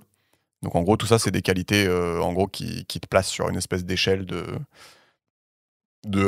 est-ce que tu De valeur sur le marché, quoi. voilà, de valeur sur le marché de l'amour. Et bien sûr, tu as les femmes et les hommes qui vont accorder Pondération. ouais, qui vont pas accorder la même valeur à tous ces critères-là. Le même poids. Voilà, pas le même poids. Je pense pour les hommes, c'est souvent on dit c'est la beauté et je pense la stabilité psychologique. J'ai l'impression que c'est les critères de choix pour les hommes et je pense que le niveau de revenu c'est genre proche du néant au niveau du choix chez les hommes. Donc ça déjà c'est intéressant. Et en fait, de connaître ce concept, en fait, pourquoi c'est intéressant, c'est qu'en fait, quand tu as des couples avec cette made value discrepancy qui est grande, en fait, statistiquement, c'est vraiment la porte ouverte au problème, en fait. C'est que tu sais que ça va mal se passer, en gros, dans le couple. C'est-à-dire que la personne dont la valeur est plus grande sur le marché de l'amour est fortement incitée à être mécontente, est fortement incitée à tromper son partenaire, à essayer d'en trouver un mieux. Et donc, déjà, ça, c'est hyper intéressant. Et tu vois, il dit même dans la vie, en général, tu ne trouves pas des couples avec cette différence de valeur élevée, en fait. tu vois. Ça n'existe pas, Oui. en fait, donc ça. Donc, enfin, je pense que ça te parle, ça, tu vois, quand je te dis ça. Oui, ça me parle. Je pense ça pourrait se vérifier, mais aussi, enfin, tu vois, c'est un exemple anecdotique, mais c'est le truc qui me vient en tête, tu vois? Heu, comment genre les chefs d'entreprise, ils sortent entre eux, tu vois? Ouais, Les stars du showbiz, ils sortent entre eux. Bon après, il y a un biais de simplement, rencontre, tu vois? Tu es dans un microcosme et du coup, tu vas rencontrer que des gens qui te ressemblent, tu ouais. vois? Donc je pense qu'il y a ce biais-là, mais il y a aussi cette histoire de made value discrepancy, tu vois? Beh, je sais Heu, pas, parce que finalement, enfin, tu sais, les hommes riches, on les voit souvent avec un peu des bimbos, enfin, c'est pas enfin, tu vois, je suis pas sûr que ça soit si, évident que ça. mmh, Donc, je sais pas si ça se vérifie tant que ça, en fait. Enfin, en fait, ce qui est compliqué, c'est qu'il y a plein de critères. Donc ça, c'est ouais, compliqué et du coup, faut faire une espèce de maths dans ta tête ouais, et de les additionner. Mais, mais voilà, si tu veux, c'est évident pour tout le monde que, OK, toi, imagine, tu 20 ans, tu vas voir l'avant-première de Transformers, tu vas pas aller draguer Megan Fox, tu vois? Enfin, qui était là juste, non, mais tu vois? Et c'est un non-dit, mais il est non, mais c'est un non-dit que tu as pas le droit d'aller non, draguer mais c'est des un meufs. non-dit, mais ça paraît évident. Donc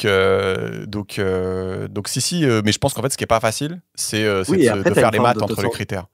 et après tu as une forme d'autocensure, tu vois? Moi, combien de fois j'ai entendu, genre: «Elle ou il est trop bon pour moi», tu vois? Genre: «Il est out of my league», Ouais. ou «Elle est out of my league», Ouais, tu ouais, ça vois? s'entend Il y a un souvent, peu ouais. ce concept de out of my league, tu vois? Ouais, ouais.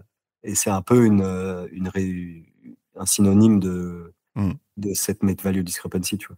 Ouais, c'est ça et donc typiquement, enfin, lui, des fois, il s'essaye à donner des conseils, matrimoniaux, je sais pas si on des conseils de couple et donc il dit, bah, évite, de de te mettre en couple avec quelqu'un où en gros, c'est pas la même, valeur sur le marché de l'amour parce qu'en gros, ça va générer des problèmes et il dit Oui, typiquement, ça mais ça après ouais, après il faut regarder, enfin, c'est la valeur selon tes pondérations.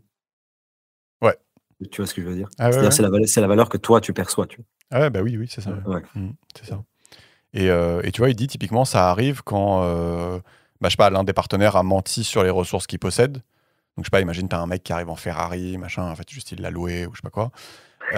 Ça arrive quand il y a des dettes, des membres de la famille qui siphonnent les ressources. Et surtout, un truc très intéressant, c'est, tu sais, quand tu as des jeunes qui se mettent en couple très jeunes et qu'après, tu sais, ils font leur vie. Et qu'après, bah, il y en a un qui a, Oui. je sais pas, qui a réussi, qui est devenu plus mature, bah, je sais pas quoi et l'autre, bah, moins ou je sais pas, enfin, tu vois? Et ça arrive du coup. Hem et même dans le livre, il cite, un exemple où il y a une des 2 personnes qui est devenue célèbre du jour au lendemain et du coup qui a lâché, son partenaire, direct, quoi. Ouais, c'est horrible, hein. C'est horrible, hein? Ouais, bah, en fait, genre la personne de haute valeur est beaucoup plus enclin à chercher mieux ailleurs et Ouais. la personne de basse valeur est beaucoup plus encline à se sentir en insécurité, à être jalouse, être, tu vois? Mmh. Donc en gros, c'est effectivement ce que je veux dire, c'est que c'est des 2 côtés, c'est Ouais. Ouais, ouais. Donc ça, tu vois, ce que je veux dire, c'est que c'est pas uniquement la personne de haute valeur qui est susceptible d'aller chercher ailleurs, c'est aussi parfois la personne de plus basse valeur qui se sent mal, quoi. ouais, ouais, ça peut être ça aussi et mais en fait, le truc, c'est que Enfin, de plus basse valeur, c'est quand même non, mais le c'est truc, c'est chiant, qu'en fait, c'est mais bon. c'est marrant comme concept, mais c'est glauque, en fait.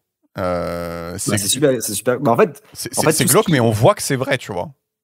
tout ce qui est codifier les relations humaines et les relations, de séduction et Ouais, de c'est glauque, famille, hein, c'est glauque de ouf. bah, en fait, c'est par essence, c'est glauque, tu vois? Ouais. Mais tu vois, moi, je suis à l'aise avec ça dans le sens où, encore une fois, je distingue la réalité scientifique, la réalité darwiniste et la construction théorique, et la construction sociale et Ouais.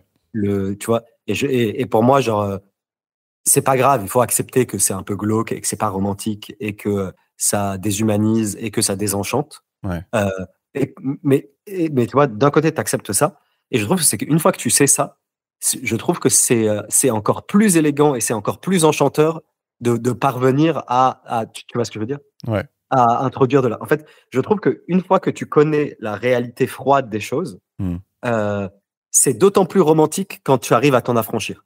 Mmh. Tu vois ce que je veux dire? Ouais, ouais, Je je vois sais ce que tu veux dire, ouais. et tu vois, du coup, c'est un peu paradoxal. C'est qu'en même temps, tu dis: «Ah, c'est quand même glauque, machin», Mais du coup, ça a d'autant plus de valeur quand tu as réussi à t'extraire de ça et à contrecarrer le truc darwiniste. Ouais, mais je pense en fait le truc c'est aussi que je pense que tu n'arrives jamais à t'extraire de ça, mais c'est pas, enfin juste pour développer ma pensée, dans le sens où euh, tu sais, je sais pas, imagine t'es une méga star internationale et en fait du coup tu sais c'est évident pour tout le monde que tu as une valeur sur le marché de l'amour qui est très élevée. Et en fait, peut-être que si tu es quelqu'un de très mature, en fait, tu vas trouver un partenaire où en gros, c'est pas évident, c'est-à-dire que c'est pas une méga star, Mm. voilà, mais en fait, juste, je sais pas, la personne est méga sympa, méga généreuse, intelligente, tu vois.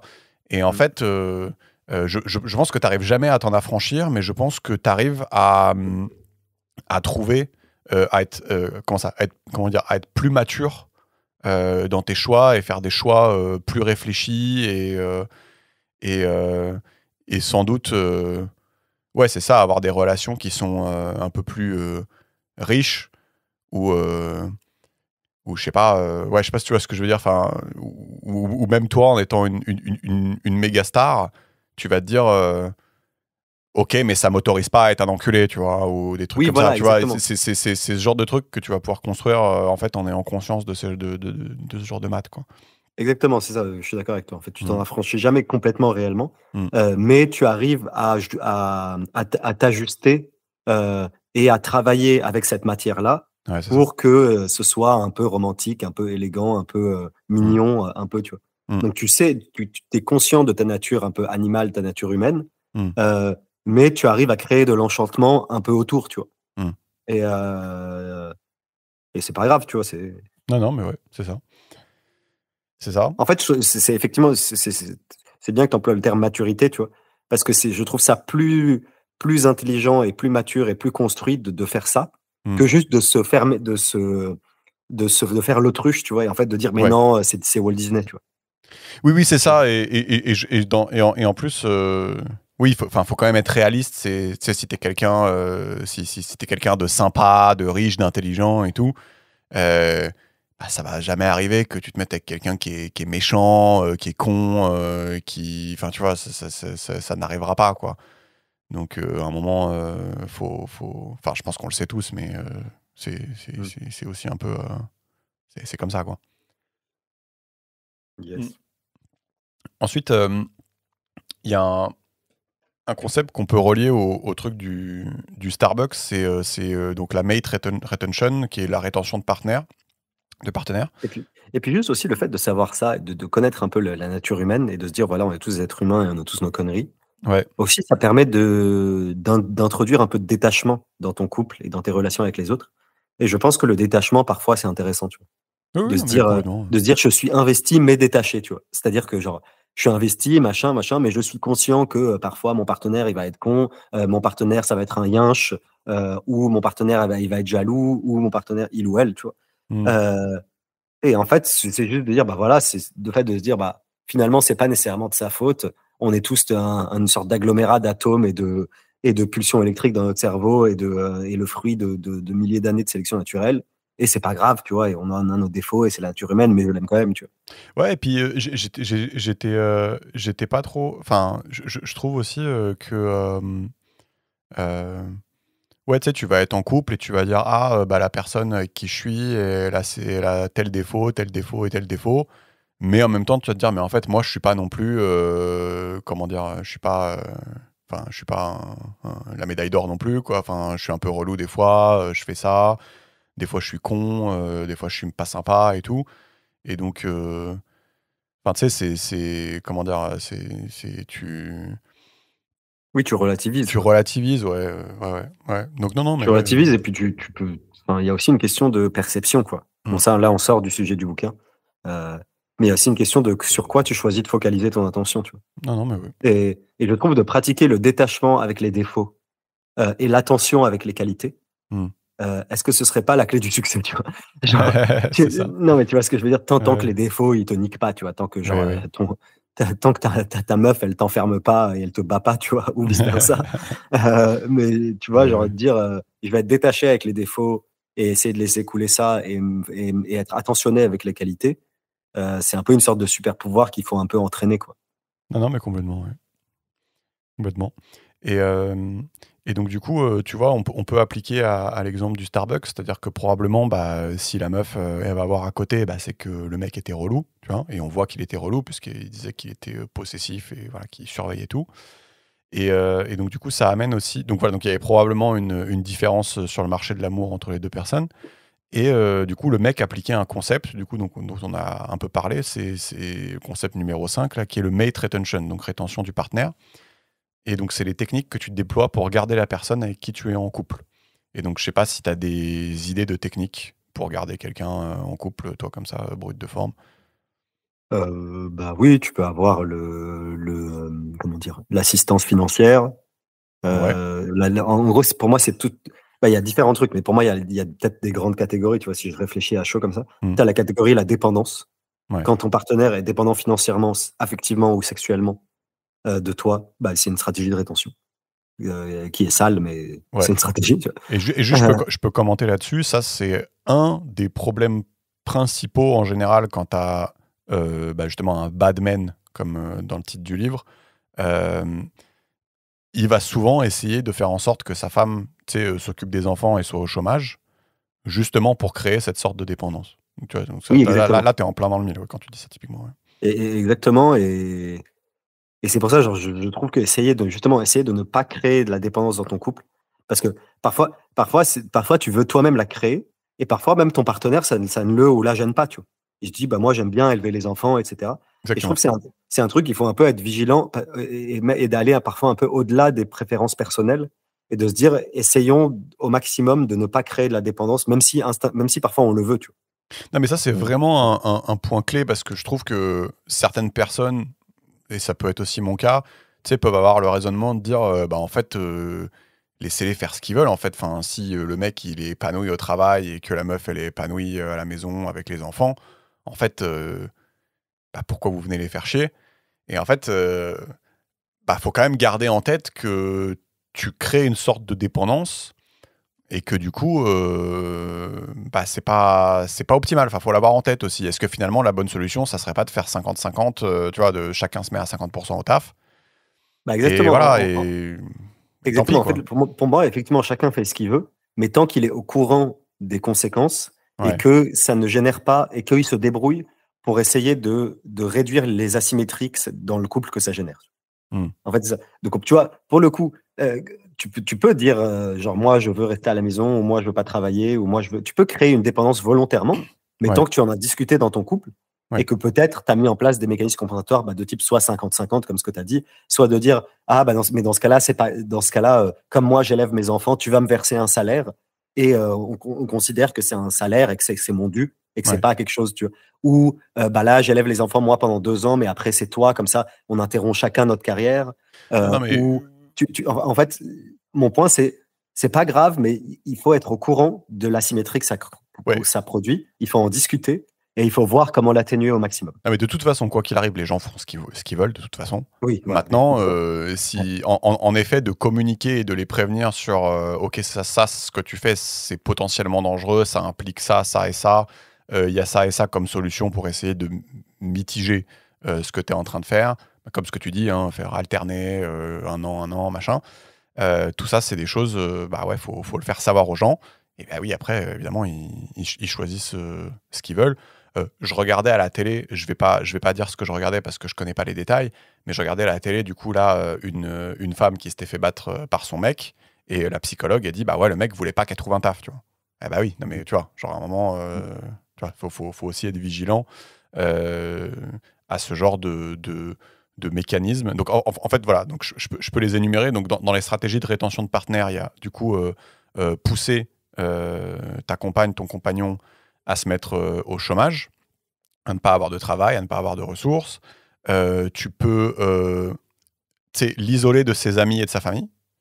Donc, je sais pas, tu l'interdis de voir ses amis, tu te mets loin de sa famille et tout. Ça, c'est connu aussi, je pense que tu connais. Mm. Surveiller le téléphone, surveiller les déplacements, menacer ton partenaire, menacer les gens qui s'approchent. Euh, tu sais, faire baisser l'estime de soi, c'est-à-dire tu sais, l'insulter, en gros lui faire croire que sa made value elle est beaucoup plus basse en fait. Mais c'est marrant, Que ça.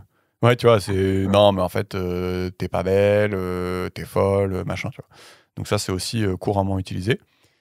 Et donc ça, c'est un peu le package, mais version je fais des trucs pas cool.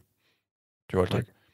Euh, Oui, et puis après, enfin, tu vois, ça, c'est des exemples caricaturales qui existent, tu vois. Mais tu vois, je pense que même tout un chacun aussi, on peut réfléchir où des fois, on a fait un peu usage de ce procédé, de ces procédés dans une version atténuée. Parce que là, quand tu les enchaînes, ça passe, ça dépeint l'image d'un partenaire ou d'une meuf ou d'un mec un peu psychopathe, tu vois. ouais, Mais en fait, faut se rendre compte qu'on a tous qu'on a tous activé chacun l'un ou plusieurs de ces leviers, ouais, avec différents niveaux d'intensité, tu vois. ouais. Donc c'est pas un truc de psychopathe, c'est un truc de genre, ça nous est arrivé de regarder le téléphone, ça nous est arrivé d'être un peu vexé quand la personne elle a choisi d'aller avec ses amis ou et pas avec nous. Ça nous est arrivé, tu vois. Ce que je veux dire, c'est que c'est plus banal que ce qu'on pense, quoi. Non, je suis d'accord. Ouais. Je suis d'accord. Et de toute façon, on va citer les traits psychologiques des hommes qui font ça, parce que c'est majoritairement les hommes. Mais on va aussi dire que tu sais, les traits psychologiques, c'est un spectre continu, c'est pas binaire. Et donc, du coup, même chez des gens tout à fait normaux, tu peux avoir des manifestations, comme tu dis, de ce genre de comportement. Donc, ça peut arriver. Et, euh, et donc, ça, c'est le bundle des choses pas cool. Mais par contre, tu peux aussi faire des choses cool pour faire que ton partenaire reste. Donc, tu vois, il dit des trucs. C'est tu fais la vaisselle, tu ranges l'appart, tu t'occupes des courses, tu fais l'amour alors que t'as pas envie. Voilà, en gros, c'est ce qu'il appelle le Welfare Trade-off Ratio, WTR. Et donc, en gros, il dit, ouais, tu peux utiliser le WTR pour réduire le gap de Mate Value Discrepancy. Et donc, on rigole parce qu'il met des mots sur des trucs en fait qu'on connaît bien, quoi. C'est sûr que si t'es quelqu'un de vachement attentionné et tout, en fait, bah, c'est sûr que c'est agréable pour ton partenaire et qu'il a pas envie de partir, quoi. Donc, voilà. C'est la fin des sujets rigolos. Est-ce que c'était rigolo? Ouais, ouais, c'est pas mal. Voilà, on rigole bien. Euh, et donc là, on va switcher sur des trucs un peu moins marrants. Et donc, notamment, on peut commencer par la partie sur les violences conjugales. Et donc, sur les violences conjugales, il dit que ça concerne très majoritairement les femmes. Donc, tu sais, il a fait un petit encart dans le livre en disant, bah ouais, désolé, je vais pas parler des hommes battus, ça existe, machin. Euh, En plus, c'est compliqué de faire sens des statistiques, parce que je sais pas si tu avais en tête les ordres de grandeur, mais c'est 130 femmes tuées par leur conjoint ou ex-conjoint par an, et c'est 30 hommes tués par leur conjoint ou ex-conjoint par an. Donc, tu sais, En France, tu veux dire? en France, donc quand tu vois ça, tu te dis, bah, enfin, c'est pas non plus 500 pour un, tu vois. Donc, tu pourrais t'occuper des Ouais. deux. Mais tu vois, il dit, bah, c'est pas évident parce que souvent, les hommes tués, c'est parce que c'est la femme qui se défendait, tu vois, donc c'est pas Mm. forcément évident. Et en plus, il rajoute à ça, mais en plus, souvent, les hommes, ils ont pas envie d'aller porter plainte parce que c'est la honte. Euh, et en plus, ils disent souvent, quand il y a des violences, bah, il y a des violences dans les deux sens. Et du coup, les hommes ont peur de se faire niquer parce que, du coup, si tu vas te plaindre que la meuf, elle a un œil au beurre noir, Ouais. voilà. Euh, En tout cas, ils perçoivent qu'ils vont se faire niquer. Et donc, du coup, ouais, il dit, voilà, ça existe. On sent que c'est quand même plutôt un phénomène d'hommes sur les femmes et c'est quand même pas évident de faire sens des statistiques. Et donc, du coup, dans le livre, il va surtout parler des violences des hommes envers les femmes. Donc, il y a un petit encart quand même pour expliquer ça. Et donc, la violence des hommes, on l'explique en général par des phénomènes culturels, donc c'est ce qu'on disait. Donc, tu apprends en regardant les autres faire. Des lois ou des normes patriarcales. Donc, par exemple, il a dit dans certains pays, violer sa femme, c'est pas du viol. Donc, tu vois, j'ai une petite carte avec en rouge quand c'est le cas. Et donc, on a Afrique du Nord, Afrique centrale, Moyen-Orient, Indochine. Voilà, donc c'est sympa. Donc, c'est des phénomènes culturels, des lois, des normes patriarcales. Mais lui, il s'intéresse à la psychologie évolutive. Et donc, voilà. Donc, il dit que les violences sont en général perpétrées dans le but, du coup, c'est ce qu'on disait, d'éviter le braconnage de partenaires. Donc, tu veux pas te faire piquer ton partenaire, alors tu instaures ce climat de violence. Euh, Il y a un deuxième point qui est assez choquant. Ça, je savais pas. C'est qu'apparemment, souvent, la violence a lieu sur les femmes enceintes. Je savais pas ça. Je sais pas Ah, moi non plus. tu savais, ouais.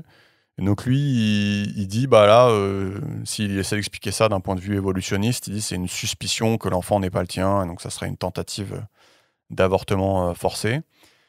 Et il y a un autre point qui est assez parlant, c'est que tu sais, avoir des enfants d'une relation précédente, ça multiplie ta probabilité par 5 de subir des violences. Tu vois, ça c'est un truc de ouf, je savais pas. Ah ouais? OK. Ouais, ouais, ouais. Et bah, il dit, ouais, c'est peut-être dans le but de réorienter les ressources émotionnelles ou matérielles vers tes enfants à toi, quoi. Mais enfin, tu vois, c'est x5, quoi. Donc OK. c'est quand même un truc de ouf. Et, et donc, c'est quoi les stats pour cadrer le truc? Bah, aux US, tu vois, il dit c'est 15% des femmes qui subissent des violences chaque année. Alors, bah, ça paraît juste énorme, en fait. Waouh, c'est violence conjugale, quoi? Ouais, Donc 15 des femmes? ouais. Mais genre de toutes les femmes ou des femmes genre dans Bah, un ménage, quoi? là, c'est aux États-Unis.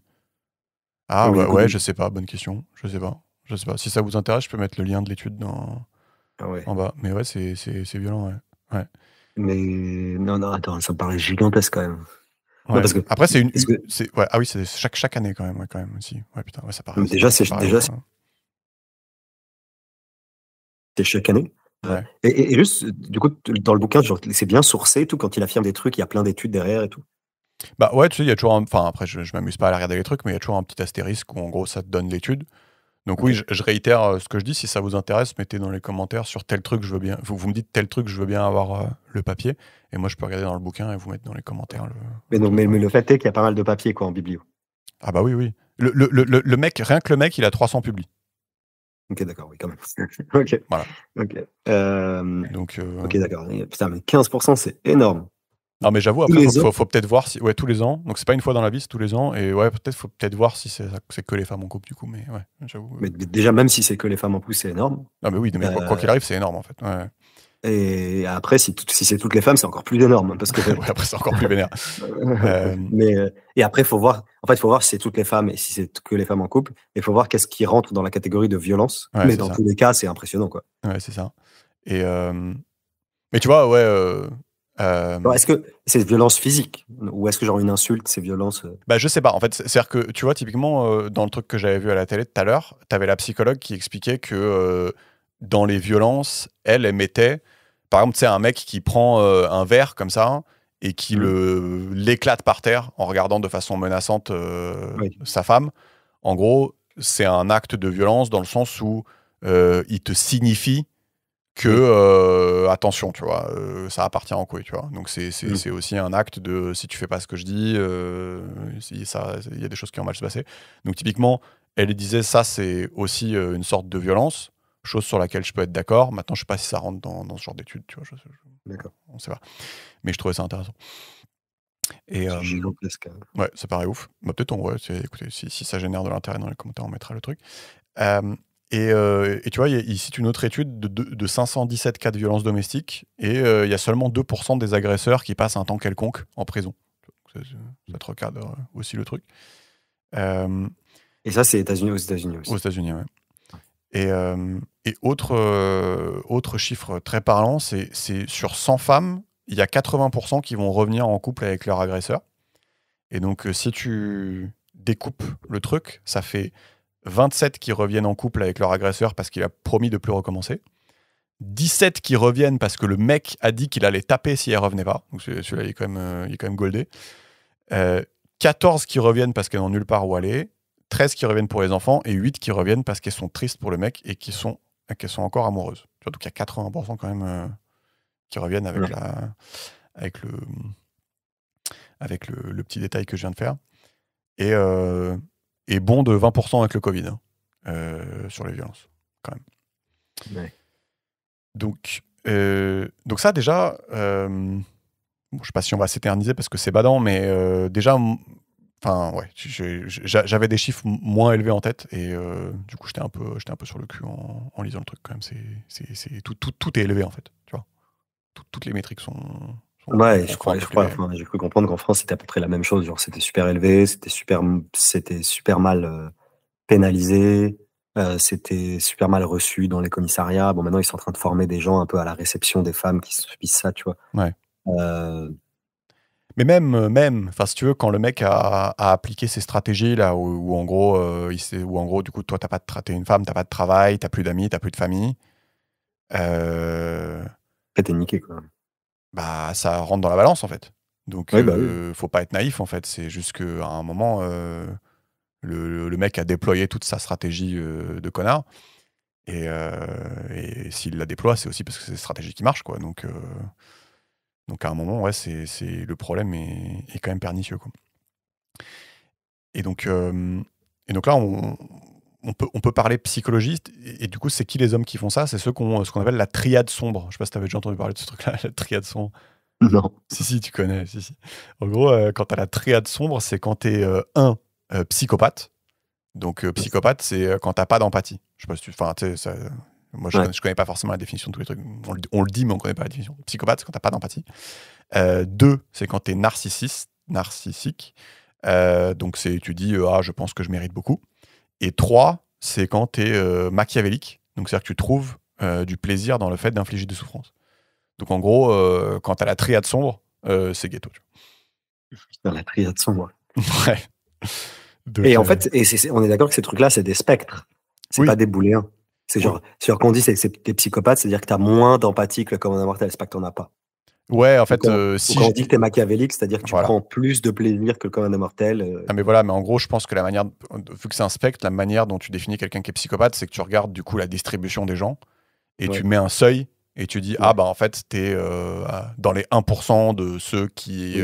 Tu ont es pas dans d'empathie. dans les pires 10 de la boîte à moustaches. Voilà, et donc on te tag, on dit, bah ok, bah si t'es Ouais, dans cette catégorie-là, c'est que t'es ouais. psychopathe, tu vois. Et si tu es à Et 11, tu es sauvé, tu vois? voilà. Et je pense que c'est aussi qu'on a remarqué qu'à partir d'un certain seuil, les mecs étaient hardcore, tu vois. Parce que si à Oui, partir d'un certain seuil, tout le monde était sympa, le seuil, il serait pas là, tu vois. ouais. Donc je pense qu'il y a un peu d'empirisme aussi sur des gens qui ont fait ouais non là ça commence à devenir hardcore en mettre le Ouais. seuil à cet endroit-là. Ça me paraît une bonne idée.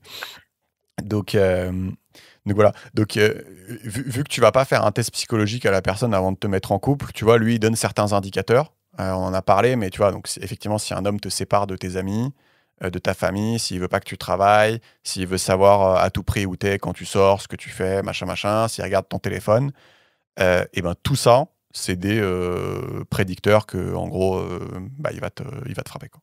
Donc tout ça, c'est des red flags, quoi, en gros. Mmh. Donc ça, c'est une information hyper utile, par exemple. Et même un truc intéressant qui dit, c'est que les femmes plus âgées, donc plus matures, se font moins avoir que les femmes plus jeunes. Et ça c'est quand même clé. Ça veut dire qu'en gros, il y a un vrai enjeu aussi de formation et je sais pas comment on dit, Oui, d'empirisme, enfin de connaissance, quoi. oui, c'est En ça, il y a un gros, vrai enjeu à communiquer là-dessus parce que ça fait une diff en fait oui. quand tu connais en fait. Tu vois. Donc ça, c'est hyper intéressant. Voilà. Donc, good times. Ça, Et donc c'était. tout ça, Ouais. tout ça, c'est quoi? C'est enfin du point de vue, de la psychologie évolutionniste, enfin s'il y a une justification, c'est quoi? C'est une stratégie de rétention, ça aussi, de tabasser sa meuf? Ouais, les violences conjugales, c'est une stratégie de rétention. Ouais. OK, d'accord. Ouais. Et OK, oui. donc en gros, tous les traits un peu de pardon, en gros, toutes les déviances, un peu les aspects néfastes que les mecs, font subir aux meufs dans leur couple, Mm. ce qu'il dit ce mec-là, c'est que c'est pour l'essentiel des stratégies de rétention, gone wrong, quoi. Bah lui, il a 3 chapitres. Il a les violences, il a les stalkers et il a les violences sexuelles. Et je suis pas sûr OK. que ça s'explique pareil, les 3 trucs. OK. D'accord, OK. Tu vois. Donc les violences, oui, c'est de la rétention. Mais le reste, je pense pas. D'accord. Donc ouais, on peut faire les stalkers. Et en fait, ce qu'il dit avec les stalkers, c'est que c'est hyper particulier parce qu'en fait, c'est des actions qui pourraient s'apparenter comme étant normales, même sympathiques, si elles étaient voulues et appréciées par la victime. Et donc, du coup, ça en fait un sujet particulièrement délicat à légiférer. Et d'ailleurs, il dit, alors je sais pas si c'est que aux US que ça marche comme ça au niveau de la loi, il dit que c'est une des rares situations où c'est la perception de la victime qui constitue la référence. Donc tu vois, par exemple, si tu te fais stalker par un gars, enfin s'il t'accorde une intention non voulue, s'il fait des trucs chelous, voilà. En gros, lors du jugement, en gros, on va demander à des pairs, à des gens, est-ce que vous pensez que le comportement de la personne était raisonnable ou non? Et du coup, c'est les pairs qui décident en fait, est-ce que c'était déplacé ou pas. Tu vois le truc? Donc c'est rarissime en fait comme truc. Ok. Et, et là où ça devient problématique, c'est que donc, quand le stalking devient illégal, on parle de 80% perpétrés par les hommes et 20% par les femmes. Euh, et là où ça devient problématique, c'est qu'en gros, le, la perception du stalking, donc est-ce que c'est quelque chose que tu trouves sympathique ou est-ce que c'est quelque chose que tu trouves creepy et terrifiant? En fait, c'est radicalement différent entre les femmes et les hommes. Donc les hommes vont plutôt avoir tendance à trouver que c'est sympathique et les femmes vont plutôt avoir tendance à trouver que c'est flippant. Et donc du coup, lui, typiquement, il dénonce le fait que dans un tribunal, les gens qui sont censés dire est-ce que c'était un comportement approprié ou non, bah c'est un mélange d'hommes et de femmes, tu vois. Alors qu'il dit que l'homme typique et la femme typique, en fait, n'ont pas du tout les mêmes ressentis vis-à-vis de ce genre de comportement. Et donc, lui, il serait pour faire des jurés femmes et des jurés hommes, en fonction de qui a subi les violences. Donc en gros, il faut que le juré soit du même genre de celui qui a subi. Lui, c'est ce qu'il dit. Maintenant, moi, je sais pas si... Enfin, tu vois, tu pourrais te dire, bah, c'est un peu chelou de traiter les gens différemment. Mais tu vois, je suis assez ouvert d'esprit, je sais pas. Mais enfin, en tout cas, lui, c'est ce qu'il dit. Mais enfin, tu vois, je retiens que c'est intéressant parce qu'en fait, les deux genres ne perçoivent pas du tout les choses de la même manière. Et le stalking, c'est quoi? C'est une stratégie de séduction, quoi? Ouais. Cassandra. Bah oui. C'est vrai, mais c'est que des strates de merde, tu sais, genre, on tabasse sa meuf pour qu'elle reste, Ah la bah ouais, ouais. stalker pour qu'elle te kiffe. C'est Ouais, en gros, c'est du désespoir, un peu, quoi. Ouais. Ouais, bah les 3 derniers chapitres, ils sont pas marrants. Et oui, du coup, c'est une strate de séduction, ouais. Et oui, c'est-à-dire qu'à un moment. Et donc là, ce qu'il dit, c'est que même chose, c'est 80% des femmes qui le subissent et 20% des mecs. Exactement. Donc c'est ça, donc en gros. Ouais, d'accord, ok. Ouais. Et en fait, c'est juste pour un peu recadrer la thèse du bouquin, parce que là, quand on avance, j'essaie de comprendre. Mmh. Est-ce qu'il sous-entend dans son bouquin que la majorité des comportements néfastes dans un couple sont le fait des hommes, Ouais. ou non? Bah, c'est un peu particulier parce que la thèse du bouquin, donc il s'appelle Bad Men, donc c'est Bad Men, donc c'est consacré un peu, c'est un bouquin qui est consacré Voilà, au. c'est Consacré au Bad Men, c'est ça. Mais du coup, est-ce qu'on pourrait faire Bad Woman ou ça n'existe Oui, je pas? pense que tu pourrais faire, mais en fait, pour aller plus loin, le bouquin est consacré en fait à cette espèce de triade qui est donc machiavélisme, psychopathe et D'accord. narcissisme. Et ça, il dit que c'est le fait des hommes. prévalent chez les hommes. Alors, en fait, pour les gens qui font pas de maths et pas de stats, je sais pas si c'est très parlant, mais en fait, c'est que, si tu veux, les traits psychologiques des hommes et des femmes, ils sont en moyenne très similaires. Mais en fait, quand tu décales deux gaussiennes juste un tout petit peu, en fait, tu sais, à la queue de la gaussienne, voilà, ouais. c'est genre, en gros, tu vas avoir peut-être, imagine, je sais pas, tu dis les hommes sont un tout petit peu plus agressifs que les femmes en moyenne. Et ben, les hommes les plus agressifs, genre en gros, t'en auras 1000 pour une femme, tu vois. Et donc, c'est pour ça qu'ils sont tous en prison d'ailleurs. Et qu'il n'y a pas de femmes en prison, tu vois. Oui, donc en fait, oui, c'est ça. Donc, C'est c'est super intéressant. des phénomènes extrêmes en fait. Ouais, c'est super intéressant. Et donc, en gros, ce qu'on dit, c'est que voilà, en moyenne, on a des personnalités. Les personnalités entre les genres sont, pour 80% des gens, assez similaires. Ouais. Et quand tu vas dans les 20, 10, 1% d'extrêmes, là, ça varie grandement.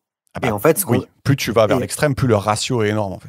Voilà, plus le ratio est énorme. Et en fait, plus chaque genre a ses propres déviances en fait. Exactement. Et du coup, là, on parle un peu des déviances ou traits psychologiques néfastes qui sont propres à l'homme, Ouais. qui est cette triade, comment tu l'appelles, pardon? C'est la Dark Triad. C'est Ouais, comment on dit en qui français? voilà, qui est cette triade, Triade sombre. mais du coup, ce qu'on dit, c'est qu'il y aura aussi il est possible de trouver une dark triade côté meuf, mais ce sera d'autres traits. Oui, je peux alors, pour qu'il y ait une triade, faut qu'il y en ait 3, Oui, ou mais peut-être pas 3, mais oui, c'est genre qu'il ça. y en ait Oui, c'est d'accord. ça, c'est ça, c'est ça. De ce que je sais et de ce qu'on avait vu avec, je crois, 12 Rules for Life, Ouais. c'est que les femmes sont en moyenne un petit peu plus en proie à avoir des émotions négatives. Et donc, tu peux Mmh. t'imaginer que, en gros, au bout du bout de la gaussienne, Mmh. du coup, il y a des gens qui juste à un Il facteur 1000, quoi, tu y vois. ouais. Donc, après, est-ce que bah, ça doit pas être très agréable quand tu es en couple avec cette personne. Maintenant, est-ce que tu dois en avoir peur pour ta vie? Je sais pas, tu vois. Oui, d'accord, ouais, bah, ce serait intéressant de bon, ça, on le fera pas, mais tu vois, peut-être d'avoir la version un peu femme des comportements extrêmes. Ouais, Et peut-être que quand on les compare, en fait, il y en a qui sont plus néfastes pour la société que d'autres, tu vois? Peut-être ouais, que parce que tu vois, les comportements néfastes des hommes, ils sont néfastes pour eux et pour leurs conjoints et leur famille, tu exactement, exactement. vois? Tu vois, c'est un peu proactivement, tu vas niquer la meuf, tu vois? Ouais, c'est Enfin, ça. alors que, par exemple, si tu es dépressif, je dis pas que c'est un comportement des femmes, hein, mais c'est un exemple théorique. Mhm. Si tu es Oui, dépressif, c'est bon, pour c'est toi, ouais. principalement néfaste pour toi, quoi. Ouais, c'est ça. Donc peut-être qu'il y a d'accord, OK. Mais je suis en Donc train peut-être ouais. je suis en train de regarder les bouquins qu'il a écrits parce qu'il en a écrit plein. Moi, je suis chaud s'il fait un bouquin sur ce thème-là. Je pense qu'on le fera. Et il est assez prolifique en termes de bouquins. Donc, c'est pas complètement impossible qu'il en fasse un là-dessus.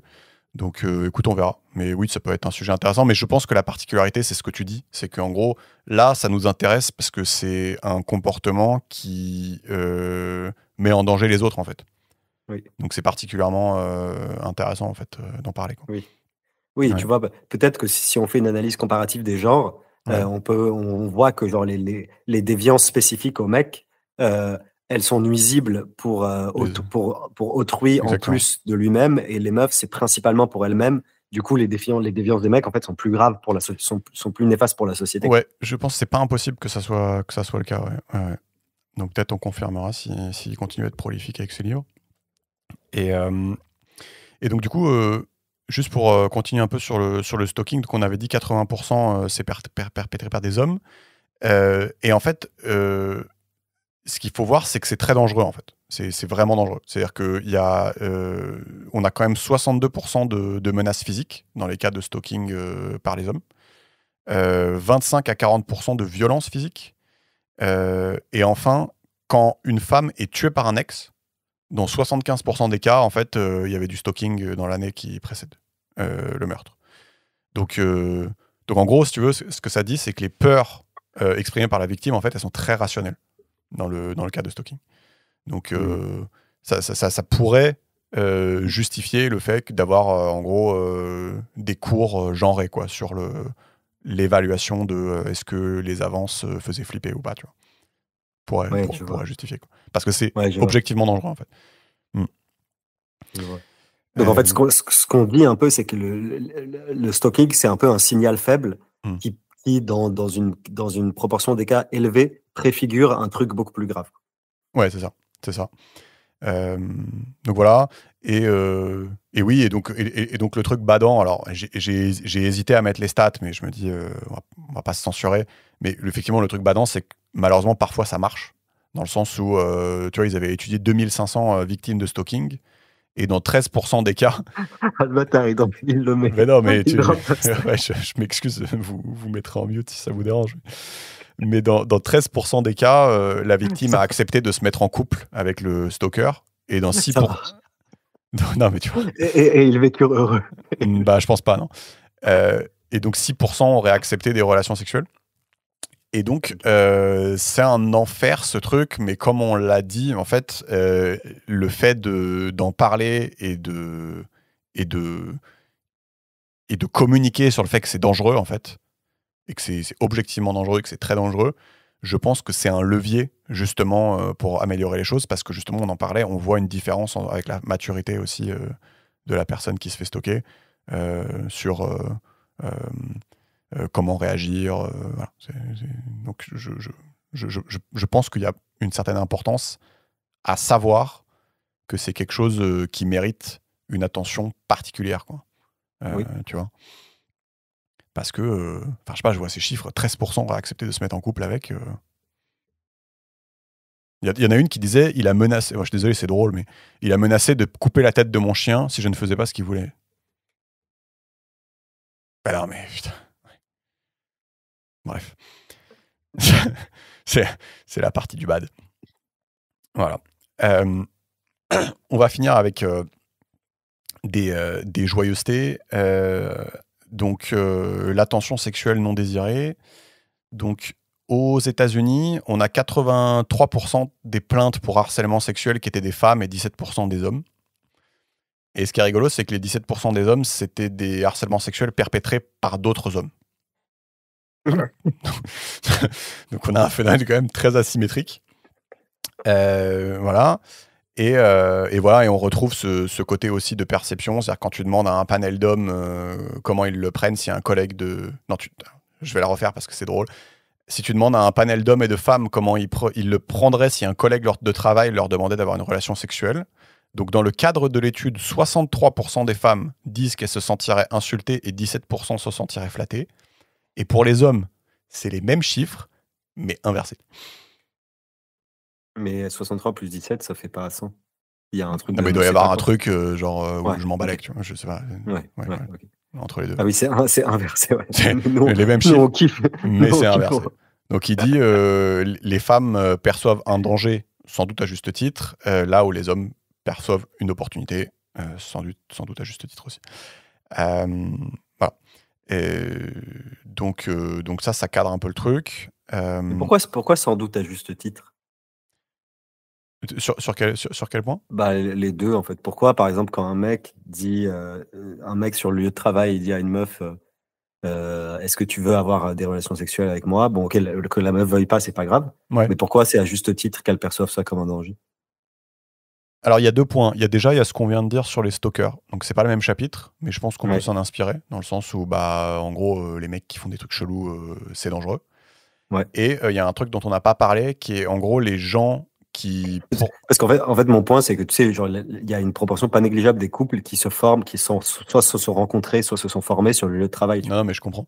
Du coup, c'est pas si choquant, tu vois, qu'un mec demande à une meuf, enfin, ça dépend comment c'est fait, toujours, tu vois. Oui, mais voilà, mais là, il demande des relations sexuelles. Et en fait, le point, c'est que un des red flags cités dans le bouquin, en gros, le mec, il est pas fréquentable, c'est les mecs qui poursuivent, du coup, ce qu'il appelle la stratégie de reproduction à court terme. C'est-à-dire, en gros, ils poursuivent le casual sex, tu vois. Et donc, en gros, ça, c'est un des red flags. Donc, c'est très fortement corrélé avec, en gros, la triade sombre. Et donc, en gros, je pense que c'est à juste titre quand quelqu'un vient te voir au boulot et fait dis donc, tu veux pas qu'on aille, je sais pas où, s'isoler pendant 20 minutes. Je pense qu'à juste titre, c'est bien de se méfier, quoi. Ok. Voilà. Donc, j'essaye de répondre à ta question en prenant des petits éléments à droite et à gauche. Donc voilà. Est-ce que je le dis? Ouais, ça c'est un truc, c'est peut-être bon à savoir. On va pas passer des heures, hein, mais du coup, il y a un truc, il y a un autre concept, c'est le 7e, c'est ce qu'on appelle la surperception sexuelle. C'est que, ça c'est un truc de ouf, c'est que les hommes croient que les femmes qu'ils trouvent désirables sont attirées par eux. Tu vois, il y a un espèce de truc dans le cerveau qui va leur donner une tape dans le dos et qui va dire hey, la fille que tu trouves jolie, elle est probablement intéressée. Donc, bon, d'un point de vue darwiniste, je pense qu'on a compris. Mais tu vois, mais c'est quand même la lourdeur, quoi. Donc, c'est un enfer. Ouais, c'est un enfer. Donc, c'est bien de le savoir aussi, tu vois. C'est bien de savoir, genre, ne t'enhardis pas trop, gros. Voilà, c'est ça. Comprends aussi quand même qu'il y a des trucs... il est probable qu'elle s'en branle. Il est probable qu'elle s'en branle. Et... non, mais celui-là, il est parlant. Hein. Celui-là, il est parlant pour le coup. Genre, parfois, tu vois, dans ta tête, tu crois qu'elle s'en branle pas. Bah, dans ces cas-là, en fait, voilà, dis-toi qu'elle s'en branle. Voilà. Ouais. Non, celui-là, il est parlant, hein, pour le coup. Et donc, il raconte une chaîne de supermarchés qui avait implémenté un programme de service client et ils avaient demandé aux travailleuses de regarder les clients dans les yeux, de sourire et tout, d'être super sympa, d'être particulièrement avenant. Et du coup, c'est parti en couille, tu vois. Enfin, juste, Les mecs, ils ont kiffé de non, mais du coup, il dit c'est un enfer, tu vois. Du coup, le comportement était interprété comme du flirt et du coup, ça menait à des demandes non voulues de rencard, de propositions sexuelles et de stalking. Ouais, c'est l'enfer sur Terre. Non seulement, genre, t'es vendeuse, non seulement tu dois faire genre, tu kiffes trop le client et t'es sympa avec lui, Ouais, mais en plus, c'est la double sentence, ouais. Ouais. Aïe, putain. Ouais. Non, Ok. c'est un enfer. C'est un enfer, mais je trouve que c'est bien de le savoir quand même, parce que quand même... Ouais, quand même, c'est quand même bien de le savoir quand même. Ne serait-ce que si t'es un supermarché qui veut faire ce genre de truc, ou même si t'es un mec, quand même juste de savoir, non mais là, comme tu dis, probablement elle s'en branle. Ouais, mais même, je trouve que moi, c'est intéressant de savoir ces trucs-là, même pour atténuer. Parce que, tu vois, genre, en fait, tous les trucs où tu as une asymétrie gigantesque ou une différence de comportement énorme, comme, Ouais. comme la plupart des exemples de ce bouquin, Ouais. en fait, tous ces trucs-là, en fait, en plus, c'est des différences de comportement, c'est des comportements antagonistes, tu vois. C'est pas des comportements complémentaires, tu vois. Tu vois ce que je veux dire? Oui. C'est pas des comportements qui se complètent en mode c'est stylé, c'est en harmonie. Non, c'est pas un plus un font trois. Exactement, donc c'est des comportements antagonistes. Et en fait, Ouais. du coup, tous ces trucs-là, c'est un peu triste. Et ça nuit aux relations humaines et à l'harmonie d'une société, d'une famille, d'un couple. Ouais. Et du coup, c'est intéressant de les connaître, rien que pour essayer de les atténuer, tu vois. Pour que les meufs, elles disent, ah bon, bah le mec, c'est un peu un yinche, mais du coup, je vais, je sais pas, n'importe quoi, je vais être sympa avec lui et je vais lui expliquer calmement que voilà. Et nous, les mecs, on se dit, ah bah putain, la meuf, elle se fait un peu oppresser, peut-être que je vais réduire ma yinchitude et essayer d'être plus prudent, tu vois. En fait, le prérequis pour moi d'accroître l'harmonie entre les genres, bon, il y a des côtés légiférer, il y a des côtés éducation, mais tu vois, là, on rentre dans le truc éducation, en fait, il faut savoir déjà ces différences de genre pour pouvoir s'ajuster, tu vois. Et si tu les nies ou si tu ne les connais pas, ben en fait, tu peux pas t'ajuster, tu vois, ajuster son comportement et ajuster sa réaction au comportement des autres, tu vois. Ouais. Non, mais je suis d'accord.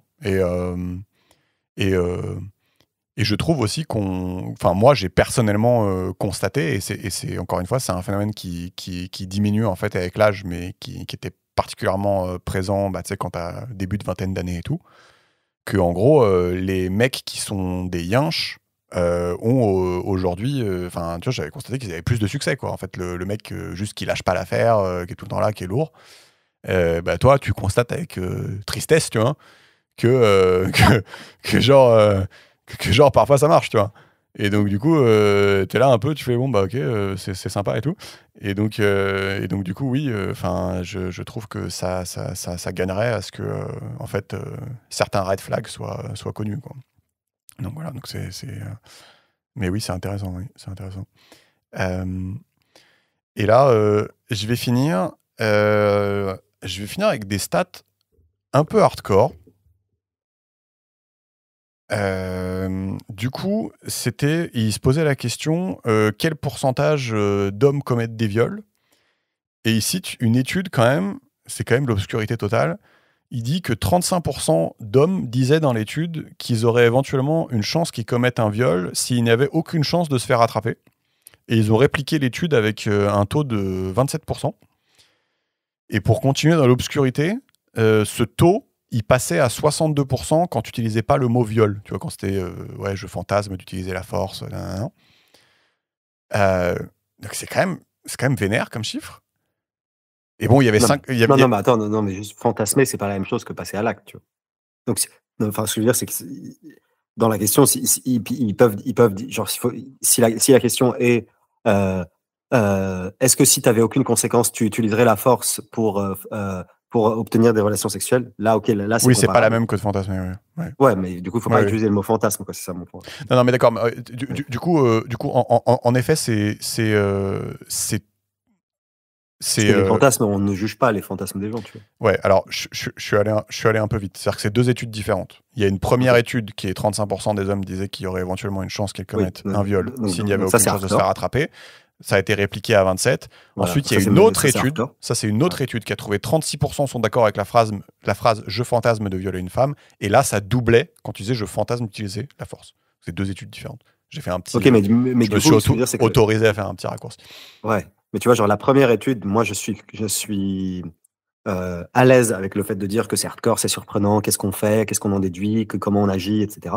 Ouais. Mais la deuxième étude sur le fantasme, là, j'ai beaucoup moins de connaissances et je suis beaucoup moins à l'aise pour trouver ça hardcore ou pour condamner. Tu vois ce que je veux dire. Ça dit 2 choses, ça dit 2 Parce choses qu'en qui fait, sont moi, je différentes. fantasme tous les jours. Non, non, mais tu vois, genre le fantasme, mais- en fait, c'est flou pour moi, en fait, dans quelle mesure c'est représentatif Non, mais- de ce que tu veux réellement faire. Tu vois. Non, mais ça dit 2 choses différentes. Déjà, ça dit que, ok, la première étude, c'est peu ambigu, c'est comme tu disais, et la deuxième étude, bah, ça dit quelque chose sur comment est branché l'esprit de certaines personnes, tu vois. Ça te donne un indice sur, en gros, avec quel branchement ils arrivent dans le game, tu vois.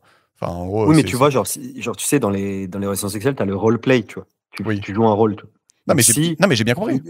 Non, mais en fait, c'est pour avancer dans le truc, tu vois. Mm. Donc, si tu fantasmes de faire des trucs avec violence et du coup, tu fais du roleplay avec ta meuf, mais que c'est consentant, Oui. En fait, il n'y a absolument rien de hardcore, tu vois.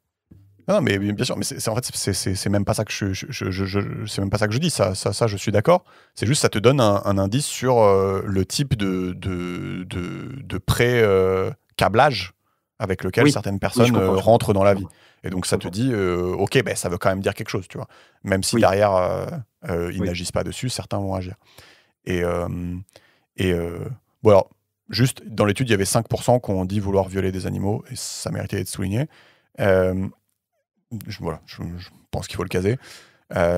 Mais si tu veux. Donc, il y a 30% des cums, tu leur dis, genre, si tu n'avais aucune conséquence, est-ce que tu violerais des meufs? Ils disent ouais. Ouais. Et en fait. Mais surtout, c'est chaud. En plus, c'est déclaratif, quoi. Oui, c'est pour ça qu'on. Alors voilà, on pense que les chiffres, pour pas partir en trop de tangentes, on pense que les chiffres sont minorés, parce que c'est du déclaratif, et donc dans une étude, même si tu anonymises le truc et tout, même toi, tu as pas à toi-même. Il faut quand même être chaud pour dire oui. Ouais, il faut quand même être chaud pour dire oui, déjà. Et tu vois, il cite un exemple de la vraie vie, qui est donc la guerre civile du Rwanda, où là, il dit, alors je pense un peu par provoque, il dit toutes les femmes et toutes les adolescentes Tutsis ont été violées, parce que donc avant la guerre, on avait 149 viols pour 100 000 femmes par an au Rwanda, et pendant la guerre, ça a été multiplié par 220. Donc si tu multiplies 149 par 220, bah, du coup, tu as toutes les femmes et toutes les adolescentes. Tu vois. Donc c'est peut-être un peu de la provoque, parce qu'il y a peut-être eu plusieurs viols, machin. Enfin, bref, c'est quand même hardcore. Et donc du coup, tu vois, ici, il cite un exemple d'une guerre où tu n'as pas de commandement ou d'organisation armée pour jouer le rôle d'un certain maintien de l'ordre. Et donc du coup, ça donne peut-être raison au fait que les chiffres en fait de gens qui annoncent par eux-mêmes le truc sont minorés, tu vois. C'est-à-dire que quand tu n'as pas de conséquences, finalement, voilà. Donc là, je vous donne les chiffres tels qu'ils sont. Donc 149 pour 100 000, et ça a été multiplié par 220 pendant la guerre, donc vous en faites ce que vous voulez. Mais tu sais, moi, ça me fait penser à un truc, c'est... en fait, il y a pas mal de gens, et du coup, je suis content parce que c'est pas mon cas, et du coup, c'est pour ça que je le dis, mais il y a pas mal de gens qui changent radicalement leur comportement quand ils sont en bagnole, tu sais, parce qu'ils ont la cage en fer qui les protège. Et donc ça, c'est un peu ce genre de truc. C'est-à-dire, est-ce que tu es une personne qui change ton comportement quand il n'y a pas de conséquences à ce que tu fais? Et je crois que c'est une expérience qui s'appelle Milgram Experiment, qui est connue. Milgram Experiment, où en gros, tu sais, tu dis... De Stanford, non? Non, c'est un autre, Stanford. Non, okay. Milgram, c'est, je crois que tu dis aux gens, vas-y, électrocute le mec. C'est moi, le docteur, qui te demande, et je sais pas, c'est anonymisé et tout, et tu n'auras aucune conséquence. Ouais. Et du coup, ils regardaient, ils avaient vu qu'un pourcentage élevé de gens le faisaient. Ouais. Mais Ouais. Il y avait une jauge, tu sais, jusqu'à combien ils allaient. Tu vois. Ah, je connais pas les détails. Ouais. Il y a un truc comme ça. Tu pouvais mettre un truc extrême. Ouais, en gros, ils disaient machin, et il y avait de 0 à 10. Ouais. Et c'était un acteur qui jouait, donc en fait il n'avait pas réellement mal, tu vois. Ah oui. Et tu voyais combien les mecs ils allaient sous l'autorité du docteur qui disait va à 8, tu vois. Et le mec il était là en train de se tordre de douleur, et il y en a qui vont à 8, tu vois. Voilà. Et du coup, moi, je pense que l'analogie, c'est que les gens qui disent oui, je le ferai si j'ai aucune conséquence, les gens qui font nimp dans leur voiture parce qu'ils n'ont aucune conséquence, c'est des gens qui sont positifs à 1000 grammes, et ceux qui le font pas, ils sont négatifs. Tu vois. Je pense, tu vois. T'as pavé dans la marne. Voilà. On sent que t'as un compte à régler avec Mais ça, je le vois tous les jours en rentrant du taf. C'est-à-dire qu'en rentrant du taf, tu sais, je sais pas, j'ai mon cruise control à 70, c'est limité à 70, et à un moment, tu as une deux voies qui devient une voie. Et donc, je le vois tous les jours parce que, tu sais, en gros, à un moment, ça merge. Et t'as un mec en BM ou en Audi derrière toi et tout qui voulait faire du 150 et du coup, il peut pas parce que ça a mergé en une voie. Et du coup, tu regardes dans le rétro, le mec bugle et se tape la tête contre le volant et tape contre son rétro et ses trucs à l'intérieur et tout rouge. Et juste, t'es là, mais en fait, les gens, quand ils n'ont pas de conséquences sur leur comportement, il y en a, c'est des psychopathes, quoi. Et donc, je pense qu'on retrouve ce 30%. genre de truc. Du coup, je sais pas, chez les Tutsis, c'était tout le monde. Mais non, voilà. Mais je pense que c'est un vrai truc qui fait flipper, c'est que quand les gens n'ont pas de conséquences à leurs actions, il se passe des choses cheloues, quoi. Voilà.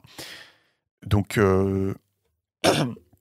ça termine cette partie et ça termine le livre. Avant que je fasse la petite conclusion, je sais pas si tu voulais dire un truc.